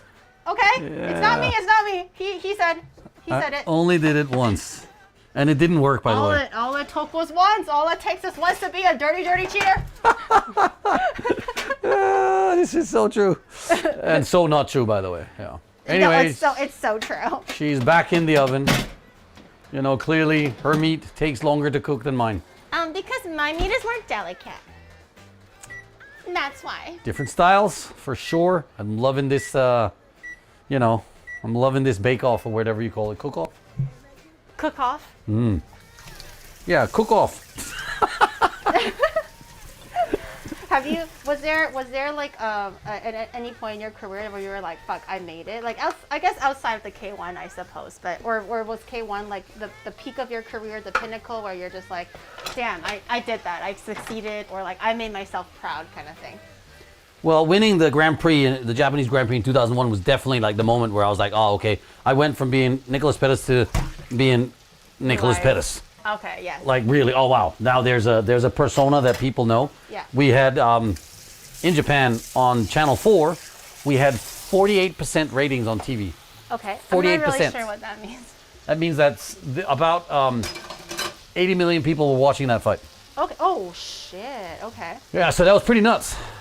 But yeah, I mean after that, it was just, I don't know. It's a strange phenom, because my whole time, I mean, for the last 30 years, basically, I've been stuck in a gym, either a martial arts gym, or now it's a CrossFit gym, or a kickboxing, you know, like karate dojo, kickboxing gym, and then, you know, now I run a CrossFit gym. So Yeah. it's just been gym. Yeah. And then so I actually started YouTube because I wanted to go out and learn what Japan was really about. Oh, I don't even gonna say that was like your retirement plan or something. No, not at all. It was like I realized I've lived in Japan for so long and I have no clue what's going on here. Like I recently did like a comparison for 3 different convenience stores. Yeah. And I got so many comments. And then after I've done that show, it was Lawson, Family Mart, and 7-Eleven. Yeah. I was like, which one is the best? And so we bought different things from like similar things from each place. Yeah. And then we ate them blindly, and then we ranked them. And yeah, it's a really cool video. But now I never look at convenience stores the same again. No, it's like I feel like I have this intense like you know, like I don't know, knowledge or familiarity with these convenience stores. I never looked at them like that. Oh. So yeah, it's kind of cool. That's it's really cool though, to be able to find like a different kind of niche or a different kind of hobby or something that you're passionate about outside of the one that you thought was gonna be like the end all be all, I guess. Did you always think that you were gonna be like a content creator or doing something creative, or did you really think that fighting and maybe becoming a teacher, training was gonna be like? No, I never progress? wanted to be a teacher. Right. This is gonna sound stupid, but it was my hobby to do martial arts. And so my definition of what a hobby is, it's supposed to be something you enjoy doing just for the fun of it. Right. And so I did run a dojo for a couple of years and I hated it. Oh really? What Yeah. did you not like about it? This might sound snobbish, but at the level where I was training, and I was training, you know, 6 hours a day for about 20 years, 25 years. And so you get to a certain level of what you can do and an understanding of what it is that I can do and how I can fight other people. And then when I have to teach someone who's a complete beginner, day after day, week after week, month after month, and they never progress, they never get even close to what it is I'm trying to explain. Oh, It was you don't very wanna- hard for me. You're tired of teaching dumbasses. Well, I mean, you can say whatever you want, but it's like if you speak a language, you want to speak that language better, or you don't want to speak that language at all. Yeah, you want to like talk with like like level Yeah. or close Yeah. enough. Yeah. It's like you know, if you know, Messi was going to come to me and talk to me about soccer, I'd be like, or, you know, or football or whatever you want to call it. Yeah. I'd be like completely lost in translation, right? Yeah. And he would not find me interesting, and I would also not understand a word of what he's saying. So it was kind of like that for me. Do you feel that way when you teach me? Not yet, because I haven't really taught you yet, but I will get there. Hey, that's a good question. See, how was your experience on the NHK show? So that's probably someone remembering the Imagination show. It was great. Chiaki we had a lot of fun. It was really cool because it was, you know, her and me, and it's kind of like this actually. Yeah. Yeah, I really like the the co-hosting of stuff. I missed that show, actually. I'm gonna go back and shed a little tear for it. Oh, the Olympics that never came shut us down. So He's are you so salty about it. Yep. Are you trying to burn that? It's not burnt. It's perfectly sautéed. No, I would understand if you would want to like put a crispy burn on it. That I would understand. No, I'm just sautéing it. Oh, okay. I'll plate this up. So do you think so? If let's say not that you would, right? But if you got fed up with how slow I was learning or something like that, if again, not that you would, because I'm amazing. No, of course not. How would you like is there going to be like signs I should be looking out for, or like like subtle little hints, or like body posture or anything like that that I should be like aware of, just in case, not that it will ever happen, but maybe it'll happen, No, because I've actually grown up. Oh. So I'm not as selfish as I used to be.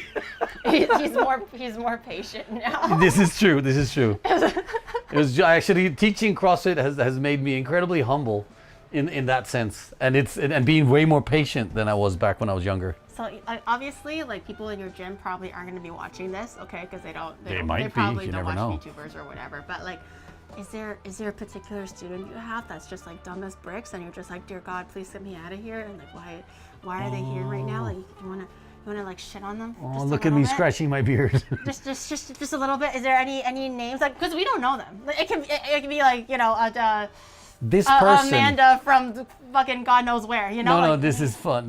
There is one person, but that person left the gym after 7 years of agony. Oh, how so? What's the agony? What's the tea, doc? They're not watching. Don't worry. Utterly. No, but he knows it's a guy. He actually knows that because he was ridiculed so much by everyone in the gym. Oh, they bullied him? No, but he loved being bullied.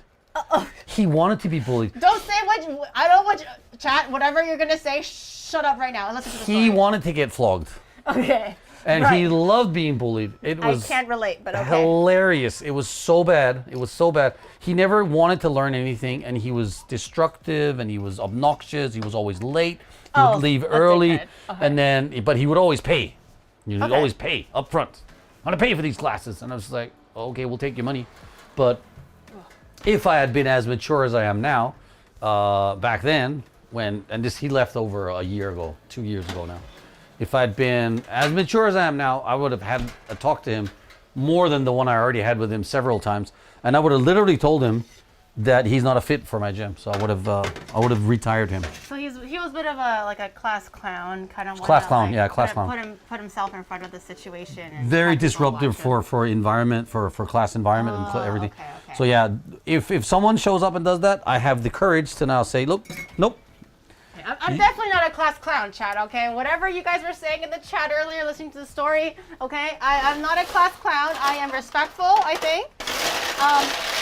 I even told Nick when we started last week, I even told him, not last week, sorry, 2 weeks ago. I told him, I was like, Nick, just to warn you, I do tend to overact and kind of like, exaggerate for the sake of a good stream, okay? I'm not actually like extra babyish or extra do like this or that. I just want you to know, for sometimes it just makes better a watching experience if you overact a little bit. So I warned him that I might be a little obnoxious, and he has been warned. So I don't count as that category, right, Nick? Yeah, right? No, you're fine actually. It's totally fine. Also, I mean, I've spent so much time on Japanese TV, so it's like Japanese TV is absolutely obnoxious. They make you do the craziest stuff. Like, they expect you to be over dramatic. They expect you to be, over this, over that. And it's just part of the culture. And I think also part of, what it is to be in front of the camera. And I understand. It has to be fun also for you and also for the people watching. So, yeah, I mean, be dramatic. I'm okay with that. I'm actually doing a TV show on Friday where I have to be super over dramatic, and it's going to be wild. So, are you under NDA, or can you spoil a little bit about I can't spoil anything, what you have to unfortunately. do? Yeah, no. Gotcha. But I mean, it'll eventually come out in a couple of weeks or whatever. It's on TV? Yeah, it's on proper national TV. And I'm gonna be on the show with another K1 fighter. Oh. And so they're gonna have us do ridiculous things. Damn. Yeah. What do I gotta do to be on national TV, Nick? What's the in? Can you get me an in to be like, yo, you want to talk? You want this VTuber to like rate the food or go like, oishi, sugoi. Like I can do that. Yeah. That's a good start. What's your in? That's a good start. Yeah, yeah. Do you want to hear my in? Because I used to do a lot, right? And then Yeah. I opened the gym and I shut that world off. And so I had to turn opportunities on. Once you lose your window, you're gone, right? Yeah. That people forget about you. And that's Yeah. just reality of it. And so I kind of missed that. And I started a YouTube channel, Junk Food Japan. And we were filming down in Akasaka. And I walked around the corner with my camera guy, Julian. And we see these two comedians, and they've got like 15 people, a crew around them, 3 cameras, and they're standing on the street, interviewing people with a sign. It's like, asking me. They saw me, I had my full-on beard at that time. Oh, the Santa Claus one. I had the Santa Claus beard, like big one, right? And I was wearing my glasses, and they like, whoa, there's a foreigner. Let's ask that dude, right? Yeah. And then they called me over, and they start chatting me out, trying their English, this and that. And I was like, Daiju Nihongo dekiru yo. I can do Japanese, right? And then I kind of played along for about a minute or two. Yeah. And then I was like, this is going to be fun. And I was like, Julian filmed this. And he's standing there filming everything, right? And I just take my sunglasses off and I says, Ore Nicolas Pettas deo. And I was like, I was Nicolas Pettas. And then the whole crew just went, what? Because they know me from back in the fighting days. Oh. And they were like, how did we just bump into you? They so excited. And one of the comedians used to do karate. Yeah, okay. So he was a proper fan, which was really like cool. Anyway, we started chatting back and forth. Of course, I have no idea what they're asking about. There was some strange dish from China, or maybe not China, but from maybe Italy or something. I didn't know it, right? And then I was like, they're like, can you please give me some force? In Japanese they say kiai. Can you give me some kiai, right? The itadakimasu, like that. Something like that, Kind of like right? that, but for Yeah. fighting. Right, I get And then his comedian friend says, yeah, this guy used to do karate. You should low kick him. I was like, Yeah, that guy knows how to defend himself, kicking I'm the nuts. just gonna make sure that I don't get sued for this. And they're like, Daiju. Just like, okay, you can kick him, right? Oh, So, and of course I didn't kick him hard. That would have been stupid, right? But I kicked him enough that he went, oh, good one. Inside he's crying. That's me. Usually Yeah. on stream, if something happens a lot stronger than I anticipate, I'm like, Yeah. that was good. But inside, I'm like trembling. I'm like quivering because I'm so scared and like just Yeah. tears brimming my eye. It was one of those kicks. I mean, it was kind God. of, and it was completely random. So we filmed that. And then they're like, okay, can we introduce your channel on YouTube and this and that? And I was like, yeah, sure. So they filmed it. They put it up. It was on a morning show. Morning show, I didn't think it would have a much impact, right? And then like a couple of weeks later, they called me in for a different show. And now they're calling me in for another show. So it's like, he's on the roster again, kind of. Oh, you're whitelisted. Yeah. So it's like it's really interesting. Like that was my in to get back in, and my manager has been out there trying to sell me, like get me gigs for the last 10 years, right? Nothing. Like nothing comes in. Sometimes it's And not then this. the nepotism. It's Yeah. not nepotism because obviously it was by accident. But Yeah. sometimes it's just like a serendipitous situation where you meet the right guy Yeah. at the right time, and they remember you. They had a good time, and they Yeah. always come back. Sometimes it's not about like always like handing out your name. No, and no, no. whatever. That's kind of how that works. And I guess. I'm to be honest, I'm okay not to get back into that world, because I feel like I walk around in Japan now and they don't know me. They don't recognize me. I could be on the streets, Yeah. Sometimes when I go out to like rural Japan or we're on an island down in Okinawa or something, they're like, oh, you're Nicholas Pettis. In Tokyo, no one cares. There's so many foreigners. I could be any other guy out there. Yeah. And so I kind of like that. But if I start to get back onto TV and they start recognizing me again, I'm not sure how my wife would feel about that. But you're gonna be famous. Yeah, I've been that and done that and been there, whatever you want to call it. Oh damn! I wish I could be like that. I'm like, yeah, I've been famous before. You are famous. You're really famous, and your fans are super engaging. It's really I cool, would, actually. okay, Nick, I was literally gonna make a joke out of it, but no one's gonna go down the street and go like, yo, you're Geary? Shit, come to national Japanese television. No one's gonna give a crap. You know, this Oni bro was so funny. Oni bro was very, very adorable sometimes because ever since I started kind of like showing my body a bit more, my face and stuff, Oni bro was like, do you think they'll recognize you? And I'm just like, No. Oh, that chat. Oh, you guys are mean. Okay. Rmbr was like, You guys are mean. do you think they'll recognize you now? Because they know you live in, and I'm a motherfucker. No one gives a shit about me. I look like every other Asian person. There's tons of tall Asian girls out there. I don't stand out at all. And he's like, are you sure? But you have like I this think many they would likes. And I'm just recognize like, this guy is like freaking living in his delulu even more than I am. I think actually someone would. It's bizarre because I've been recognized for Junk Food Japan, not for Nicholas Pettis. I have never been recognized at all. Like if I'm streaming, like maybe because I'm holding a freaking stick. But just out in the wild, no one has ever come up to me ever. Well, wow, that's crazy because which is fine. We can leave it like that, but you know, I'm just saying. I don't know. It's weird. I kind of like there's somewhere inside my little monkey brain that tells me I want to be like somehow recognized for doing Junk Food Japan. Yeah. And so it happened the first time, and I was up in Sendai. I was helping Chris train for his chess boxing. Right. Right. I'm in the fish market buying fish. Yeah. You know, because I was making my own food. I was going in camp mode. Yeah. So I got like make my own food and I can prepare everything. Right. Yeah. And so I was in the fish market and buying fish and stuff, and this guy just goes, "You're Junk Food Japan," and I was just like. You know me from Junk Food Japan? I'm Nicholas Pettis, but you know, oh, you're Junk Food Japan. And That's I was awesome. Like, Was he a younger guy, older guy? Younger than me. Everyone's younger than me. But I think he was in his 30s. Then it happened a couple of times, and it's kind of cool. Yeah, it's really cool. This is a different flavor, by the way. Yeah, pomegranate. Ooh, so there's a whole like. Yeah, there's like orange, lemon, mango or something, but I like the grape the best. But pomegranate is pretty good too. You can have a sniffle of this. I feel like this is good. Like it could be better, but because the marinade is kind of burning a little bit, I think it's time to take it out.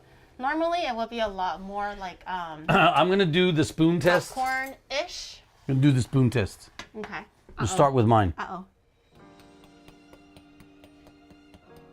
Okay. Oh, here. Let me take my. Not bad, huh? Not bad. Wait. Hold on. Let me take my mic off, and let me just like. Just gotta be real quiet. Poke it in there. There. You hear that? That's what we're looking for. Now I'm gonna test yours. Stop! You're not tapping it right. You're not tapping it right. Come on. There's an edge there. There's an edge. Yeah. Yeah, it's there. Can you hear it? Yeah. Yeah, nice. You can hear it, right, chat? You can hear it. There's definitely some crisp going on there. Definitely. Yeah. A lot of crisp. Excuse you. A lot of crisp. Also, it feels cooked correctly because I've made this for Chinese New Year when I invited some friends over. And it turned out well, okay? I just want to say it turned out well. Everyone really liked it. It's not too hot. Nope, it's not hot at all. I was going to put it back in the oven. Okay. Everyone really liked it and everything, okay? I swear, Onibro liked it. My guests liked it. They said that it was really, really good, okay? But it's just, I've never made it like overnight or like not overnight before. I haven't made instant, if you will. Oh. Okay? So, I have a reason. This is so good. It's so delicious. Yeah. Take a photo and then you can go grab some for home. Should I take a photo? You see? Oh no! I'll totally remember it. Yeah. Yeah. I'll find it. Or if you want to, I can just give you the bottle. I barely opened the pomegranate one. I'll find it on Amazon for sure. You can hold on to it. I think this would be like this could actually be my go-to nightcap instead of doing, instead of like, this would, when people start smoking and they want to stop smoking. Yeah. They eat. And so, that too. But they try, then they put the patches on, it doesn't work. Right. Then they do the therapy and it doesn't work. They do all these gimmicks, right? And then they end up on the vapes. Yeah. And then they start with nicotine vapes. Yeah. Then they go to non-nicotine vapes. Oh, that's a thing? Yeah. Oh, okay. They're illegal to sell nicotine vapes in Japan. Okay. So you can only get non-nicotine vapes. And so they do the vaping thing for a while, and it's just like, but there's nothing, and it just weans them off that nicotine addiction, right? Mm-hmm. And once the nicotine addiction is gone, and then it's not, you're not getting that same feeling, but it helps a lot of people to just overcome that nicotine addiction. I feel like some people, it's not that it's not the nicotine, but sometimes a big factor is just the physical act of sucking on something or like having their hand be busy. A lot of times, like I heard some people like twirling a pen really help, as weird as that sounds, but sometimes they just really miss the act of like sucking on something for like. That's 5 what she minutes. said. That is what she said. Or like to play with your hands kind of. No, thing. but with alcohol too, this is like, because it tastes like it's fermented. Strong. Yeah, right? yeah. It's definitely fermented. Yeah. So it feels like you're drinking alcohol, but you're not, and it's just a healthy thing. I'm totally getting this. I'm loving it. All right. I'm glad that you Yeah. like it. I'm really, this is probably like the most thing that's going to impress me, probably more than your pork over there, but no big deal. It's like, you got to play the psychological game. Take her confidence away from I her. bent over backwards to try to find. Do you know how hard it is, chat, to find skin on pork? It's very hard. This is okay. true. In Japan, they don't like big slabs of anything. Everything is teeny tiny or pristinely cut. Okay. I had to work to the bone to find a meat provider. I had to ship this to my house, and this guy is like, oh yeah, $5.99 bottle of vinegar is way better. Well, time shall tell. Are we Yes, about you to can- eat this? Yeah, you can cut open yours because it's been rusting for a while. Yeah. Let us know how amazing your pork is, okay? Let us know. Well, I want to do that with your beautiful knife here. Oh, I'm actually offering the cleaver. 'cause You're having a cleaver? might have a cleaner cut, but up to you. You can use a new one too. Maybe the I new one could is do better. I could do the cleaver. You can try, but the new one is sharper. I'm for still sure. gonna do this. I'm not gonna chop it. Oh, you're not chopping it? Are you Maybe chopping? that one is better. Yeah, I'll probably. That's why I was gonna use this Yeah. one. Okay, go ahead. Let's see. Let's put your pork to the test. Oh, that's cute. That is really cute. So, take a nice slice. Oh, Oh, that's tender. look at Okay, hold on. I wanna I want chat to be able to hear this. I'm just gonna like get my.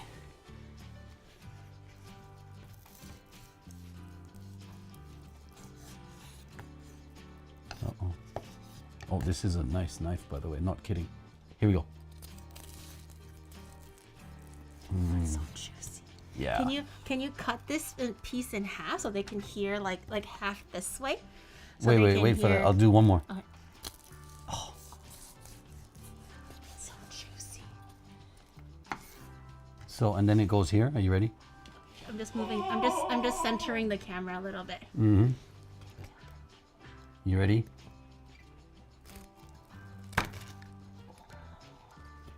Oh yeah.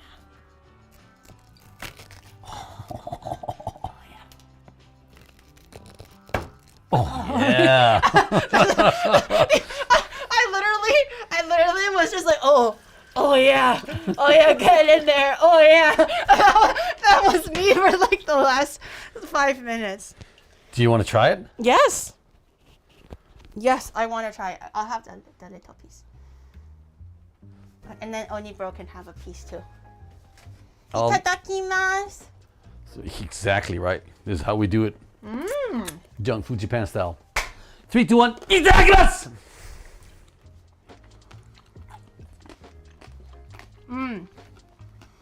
Onibro, you have to try this. Yeah. Only bro, you have to try this. Let me cut up a couple of slices here. Oh wait. No, And do that. wait.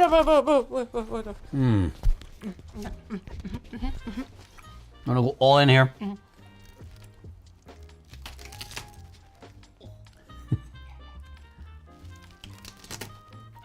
All right. Oh yeah. You got that. Yeah. That's the good shit. Yeah. Oni bro, how do we get this to you, man? I got a little plate for him, yeah. I already messed up my mic placement, but whatever. Yeah. Yes, sir. Thank you. I think Onibro might cry. I think you might. I'm gonna steal a piece on my way there. As anyone should. Yeah. It's delicious. And the thing is, water, salt, pork, that's it. That's all we use. That is fläskesteg. Right? That's actually so. I was actually a little bit worried because you cut it quite deep that the fat rendered out or the juices will make it like not crispy. Because I had it before where I pierced it too deep with a knife, and it made it like really hard. Not crispy, just hard. I don't know if you could see this. Where should I go in here? Like, oh, right here. Here, yeah. And you have to find the right. Oh, there. There. Oh. Your hand. Yeah. Oh. You see the glistening of the fat there? It's a little bit hard, but you where am I going? I think Ooh. upwards. There you go. Okay, it'll get there. Yeah, well, why am I? Let me try. Scheiße. It'll get there eventually, Yeah. guys. Anyway. No, I believe. Don't give up. Oh, you're good. Yeah. There you go. Can you twist my camera so it zooms in? Just do this. Look at that. No, twist my camera. So like, you know how there's like a knob right there on top of my lens?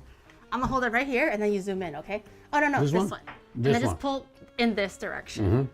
Okay, here we go. 3, 2, 1, do it. Oh. Yeah, look at that. Oh, yeah. And it's super juicy, right? Oh, can I squeeze it? Yeah. I mean, you can. So, oh, you see? Wait, it's not focused. Okay. Yeah. And that's what you need the water bath for, to keep all that in there so that you can get the top grilled up to super crispy. Oh. No, I wiped my hand before I touched the camera, trust me. Zoom back up. Ooh. Oh, yeah. That was great. That's a good piece of meat. Yeah. Huh. Well, I'm glad that my experiment went well. I'm actually gonna get another piece here. You want to really eat this while it's still like warm. Now imagine this with beetroot salad, a little bit of like mayo and a bun, as in a sandwich. Oh. It's so freaking tender. Yeah. Okay, I'm gonna put the rest right here. Do you think you should do you want to cut the rest, or is it better to keep it as a whole? If you're not gonna eat it now, we should just keep it as is. Okay. Yeah. Let's cut my super. I actually have lost all confidence. I'm not gonna lie.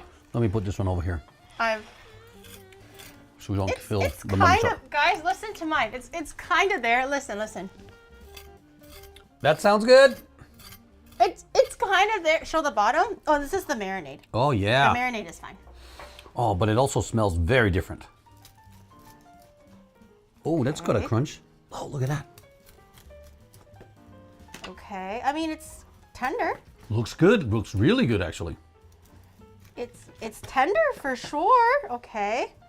All right. Oh, it's hot. Don't chop your finger. This is why usually I prefer a cleaver, because in Chinese like butcher shops, they kind of like whack it like this. Yeah. Well, you have And then they chop it. why are you not using your cleaver then? Oh, it's already dirty, so I just kept on using this one. Okay, Nick, try a piece. This one? Yeah, I'm not confident about the skin. I'm not gonna lie, but maybe the flavor is good. It's a little bit warm. It smells like that marinade that you put on it. Okay, here we go. Oh. Different. Too much 5 spice. Could be less 5 spice next time. You know what? It's really good. It's delicious, actually. It's But tender. the skin is not as crispy. For sure. But flavor and texture, like the meat, and yours was done without the water bath in it. Your meat, and it was also a skinnier cut, not to forget. It's still really like juicy and flavorful. I really like that. That's awesome. See? Actually, now I wish I had some potatoes or some rice to eat it with. My hands are a bit dirty. Is it okay if you Yeah. pass the plate to Onibro and let him try a piece and let him rate it, okay? But Onibro, make sure you think with your tongue and not with your head. I'm warning you.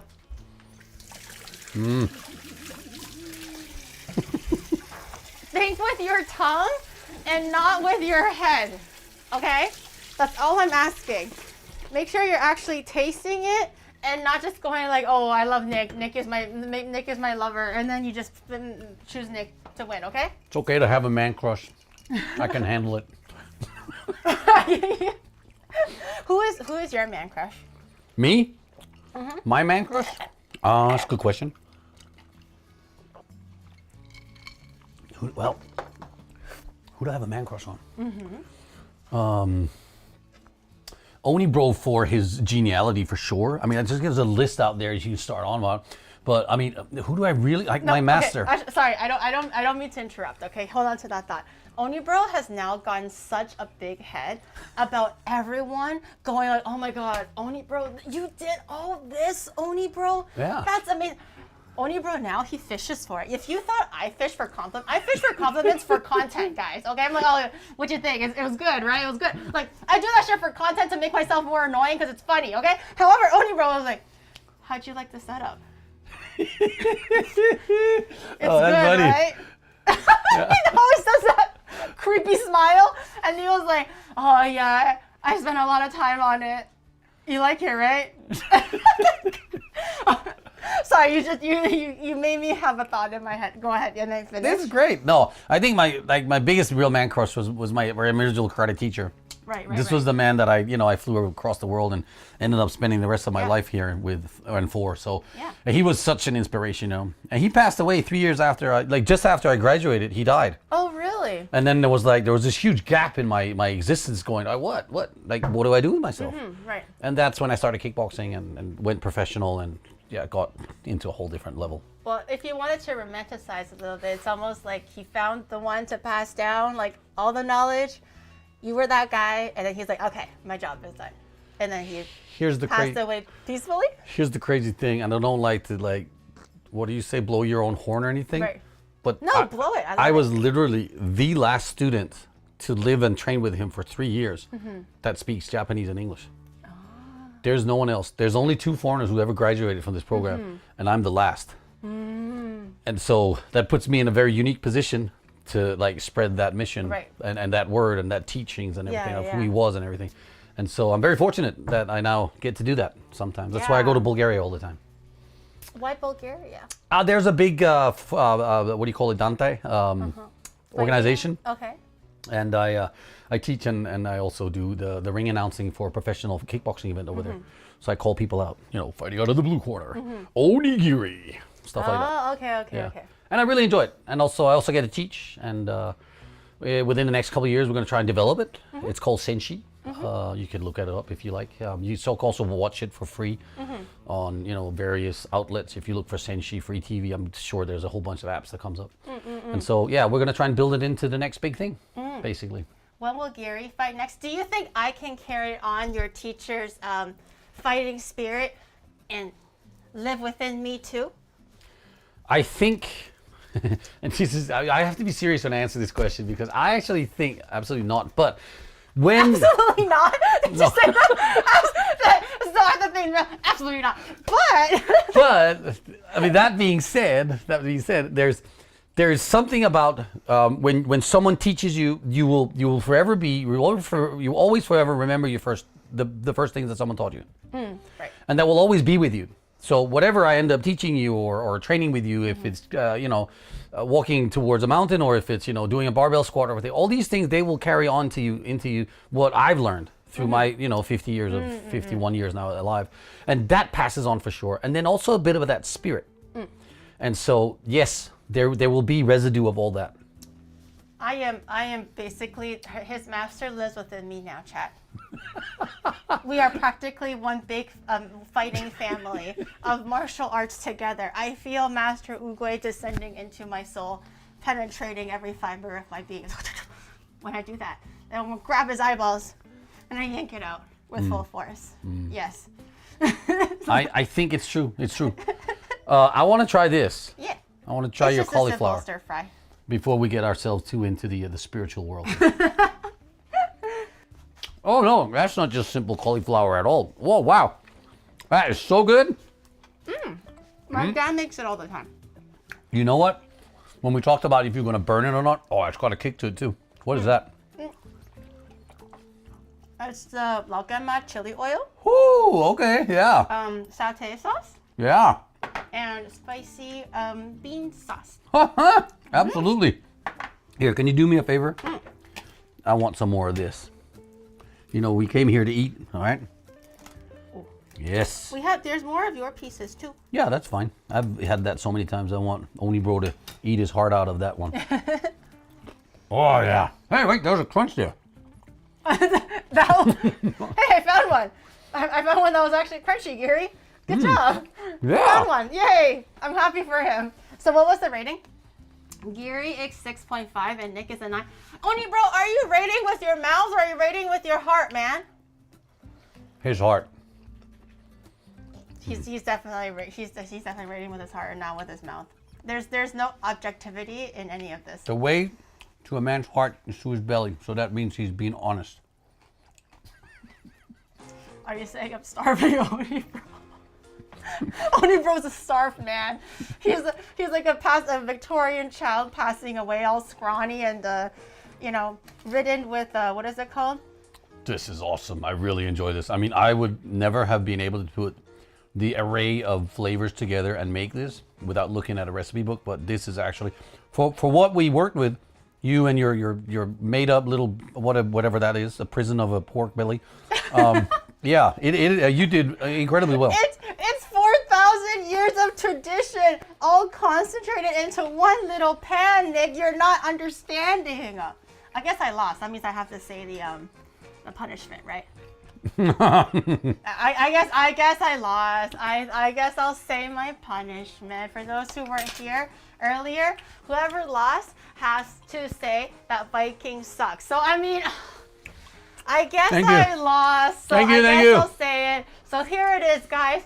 Vikings suck ass. They ain't shit. All they have is big pretty beards, and then they yell Rhoda to scare us away. But we will not move. We will stay strong. Unwavering. Keep it coming. Keep it coming. Vikings suck. Get it up there. Yes, yes. Woo! The champ is here. And instead of like having the message be Vikings suck, all you hear is just like the trending word Viking. So everything is like, ooh, Viking, Viking. Yeah. It is delicious though. I'm about to say this was a great battle. If I had more time, I bet you I could have done it better. If I had more time, I bet you. Are you asking me for revenge? I bet you if I had more time, Nick. Oh, we didn't even try the pudding yet. Actually. Not yet. I bet you if I had one full evening, like extra evening, this would have been the best piece of pork you've ever had. Also, technically, I guess it's evaporated, but you put alcohol in it. A little bit, yeah. Yeah. A huge slosh, by the way. I didn't end up finishing it, so it's okay. Should we try the vanilla pudding? So now, I think it's dessert time, right? Yay! I'm gonna put this aside. Oni bro's still not done simping for your pork. It's gross, actually. I mean, it's actually really good. Yeah, it's delicious. But it's gross, okay? No one needs to know what your heart is telling you. Well, I'm gonna eat that piece there. I'm gonna leave that going. Oh. Wow, so good, so good. Like, wow, this was so worth it. I think we smashed your pan. I'm not sure if you guys can see this. No, don't show it. I was trying to play it cool, but like if I don't say anything, they won't see. You guys saw nothing. I need a little pen from Men in Black. Erase your memory right now. You guys saw nothing. Don't worry about it. The magic wand. The magic wand. Don't worry about it. It's nothing. Don't look. Although later on, before you leave, like I might want your recipe for your pork though. So like, if you want to like leave it later on, like before you go home, that'd be really great. But don't tell them that, okay? Salt, water, and pork. Don't tell me that. Don't tell them. They can probably hear. Okay. So what is this? Cherry sauce. Right. So these are cherries in a sauce, and we're supposed to like. How is this different from the other cherry sauce? Like, does it have to be very specific for those who don't know or want to try making the pudding themselves? I think technically people in Denmark, when they make this, they just buy the one that's pre-made. Okay. And I swear, this was the only one I could find that kind of resembled that. Okay. So it's not quite the same? It's pretty similar. If it looks exactly the same. Normally, we would heat this up. Oh, okay. And we can if we want to, but we don't have to. And pop it in the microwave. This is nice and cold. So I guess we should do, because we're still fighting for the prize here, right? I mean, I already won, but technically this is the dessert, right? So this one here, let's do 3 small bowls. Okay. And we'll make one for each of us. And I wish you guys could, I mean, this is just delish, by the way. Or I hope it will be. Small bowls. That's a bit small. This Is like, it? Oh, No, it's like well, a, actually, it's like no, a no. sampling. Yeah, But let's do that. I have bigger ones. We'll put those here, and then I just need one other bowl. Can I borrow this one? Whichever one works. Yeah. Yeah. So I'll borrow this one, and because I don't think we need all of it. And the lucky nut. The lucky nut. The one final nut that we can find. Who gets the nut? It's not small. It's average. You know, you have a A spatula. like a not. It doesn't. Yeah, a wooden one would be fine. Or that one is great actually. Yeah. Silicone might be better. Yeah. So we'll take. Ooh, yeah. Oh, it's a little stodgy now. Yeah, that's all right. Yeah, it's good. It's good. We'll take this much, maybe a little bit more. All right. And then, so what we have now is we have it cool down, which is great. Now we have to fluff it up with the whipped cream. Oh, I thought it was just gonna be a decoration. No. So, so here it comes. Oh, here it comes, chat. Oh shit. Yo, control that spray, Nick, please. Oh my god. Yeah. That was so much cream. Now. He was just fucking like holding it back like a fire hydrant. This is nice.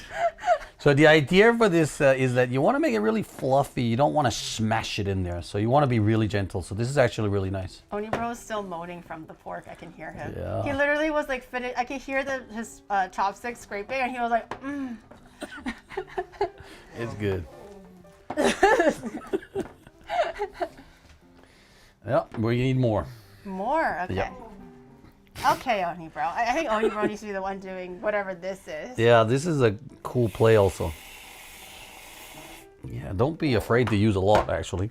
It's definitely not calorie. Oh, what no. is it called? Remember, Calorie safe, but it's good. It's dessert. if you're gonna do dessert in Denmark, we're gonna go all in. I mean, we basically invented pastries, right? That's why they call them Danishes in America. Yeah, I know. Danishes are from Daneland. Daneland, Denmark. Denmark.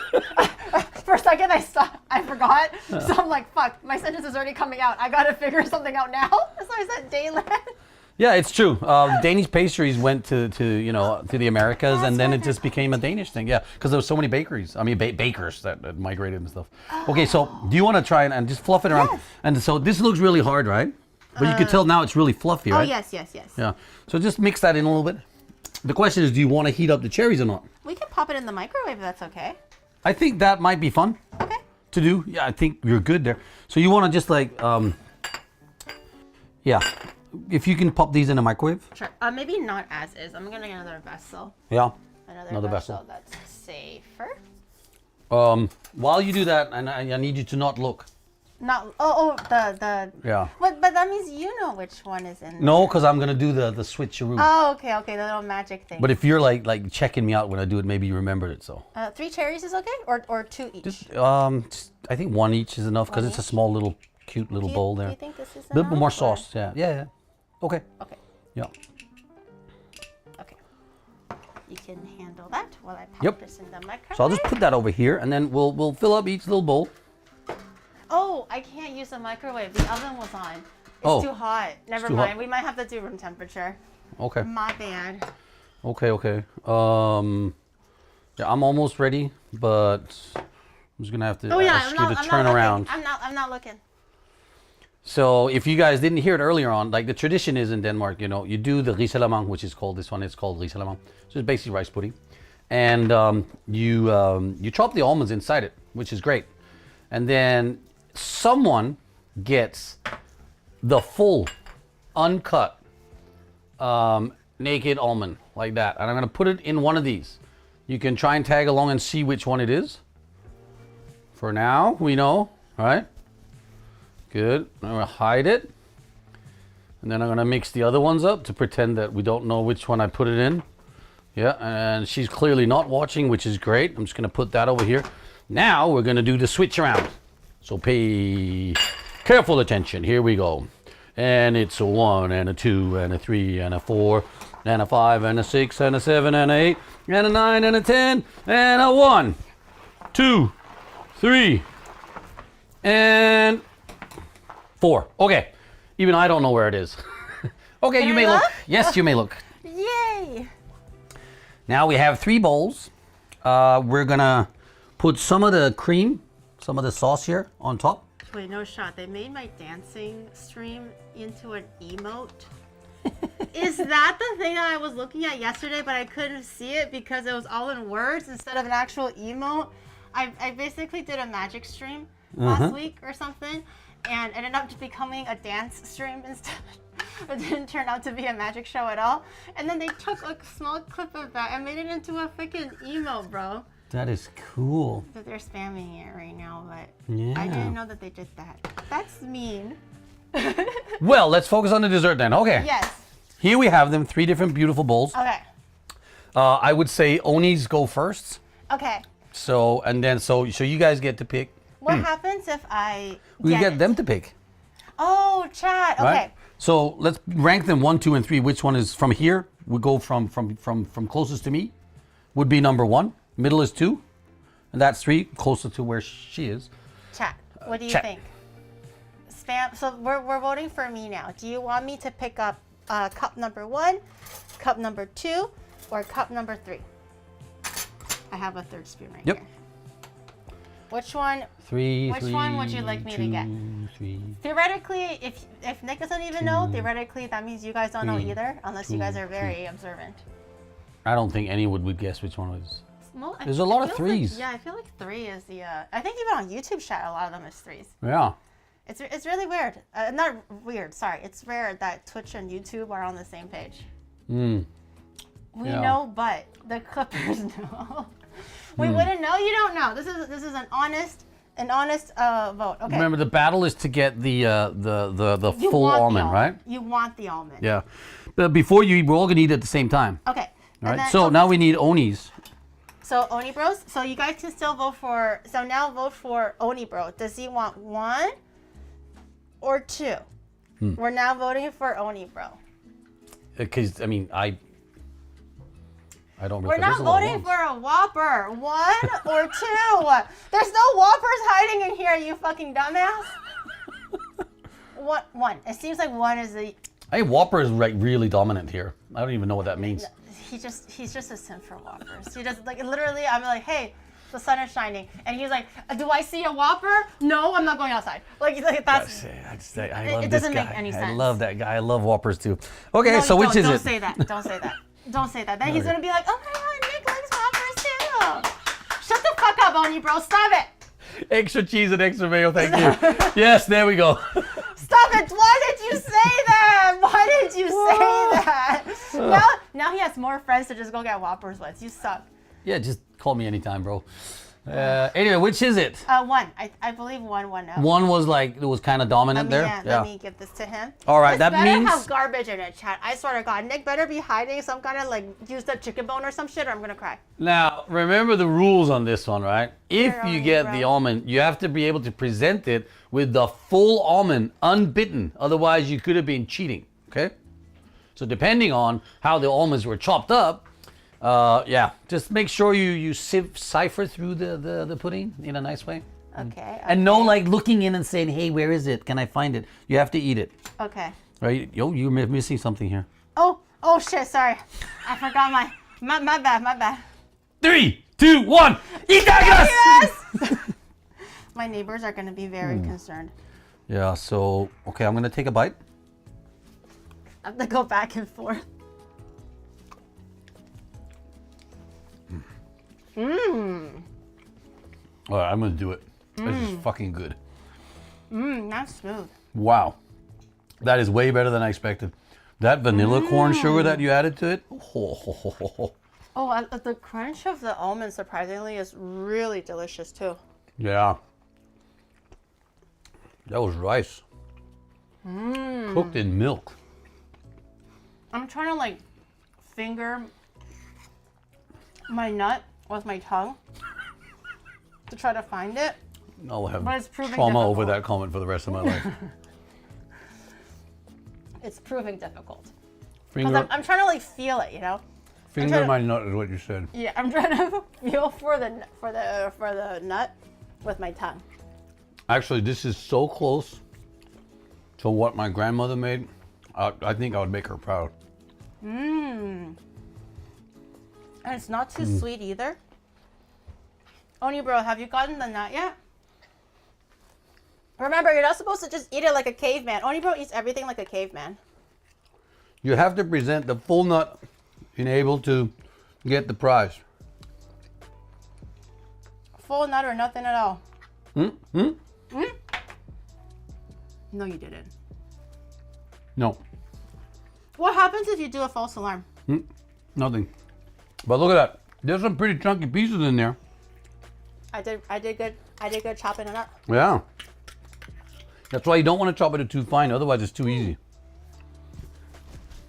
I got my shirt dirty. Oh. I dropped some nut sauce on my shirt. That's too bad. I'll wash it later. Well, I can with confidence say Okay. I didn't get it. No? Oh shit. Nope. Okay. Let me. Okay, this is a big bite. Let me take it over here. But man, I would go for second helping for sure. No. No way. Really? Oh, we have a winner. I got the nut. That's nuts. Yeah, that is nuts. that is nuts. Look at my nut, chat. Good job. I nutted. So the winning I'm prize gonna eat is my to do 10 burpees. Oh my god. That's not bad. That's cheating. That's actually cheating. I refuse to. I'm in my cute outfit today. I'll get you to do them next time. Oh dear God. No, He's gonna forget. you have to. No. Done deal. He's old. He forgets. No, That's okay. He's not gonna not remember. that old. See, and she got the nut and she's still eating. That's how delicious this is. I mean, come on, this was really good. I mean, I haven't had this in a long time, so yeah. That was nice. That was I like nice. it. That was a good one. Thank you for inviting me. Thank you for coming on. I think I learned a lot. Especially how to make roast pork in a very more simple but yummy way. Super simple, right? Doesn't get any more simple than that. I was actually a little bit concerned because I was like, oh, just salt and sugar, that's okay. But yeah, just No sugar, just salt. Yeah, just salt. Just salt and some water. That's crazy. Everyone, say thank you, Nick. I dropped a little bit of my my nut. I'm gonna clean that up later. Wait, are we slowly tuning out here? Yeah. Oh, okay, cool. We can say our. Also, it's getting late for Grandpa. So Grandpa needs to go home and sleep. Nick came over and she This is was true. like, so Gary, how long is this? I think. Wait, did I say this story already? I was like, 3 hours, and he's like, oh no. That's when I asked for the first cup of coffee. Yeah. No, but I also did say, I said, yeah, once we start rolling, I'm good.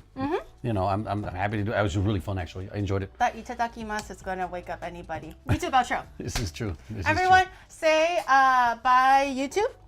And don't worry, it's not gonna last. It's not gonna be the last time you see Nick. You will see him on Thursday, your Wednesday night, my Thursday morning. But we're gonna be working out at his gym again. The training arc continues. My ankle has healed a lot. It's not 100%, but it's healed a lot. So I'm ready to get back in the gym. Okay, outro. Can you do one too, since you're so good at the intros and outros?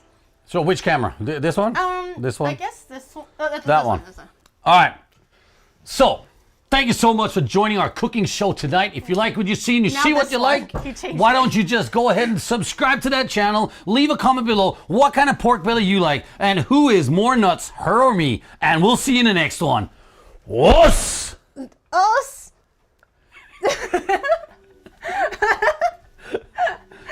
I appreciate that. Guys, make sure you go check out Nick. Do you stream at all? I've done one or two, like it's been very experimental, but I think I might do one, like a monthly, like check-in, like live stream from, yeah, I think so. We've got a little bit more space because we moved recently, and yeah, I think there's a space to do it. It could be fun, yeah. So make sure you follow or subscribe, I guess, to Nick if you haven't. And check him out. Maybe he'll stream, maybe he won't, but check out all his really fun videos. I think the latest one, he was rating bento boxes between prefectures, right? This is true. Yeah. Yeah, Thank you. so thank you so much for coming, Nick. I'm glad that you had Thank you. fun. Yay! And thank you for sticking around, guys. And thank you for chilling with us. I'll see you guys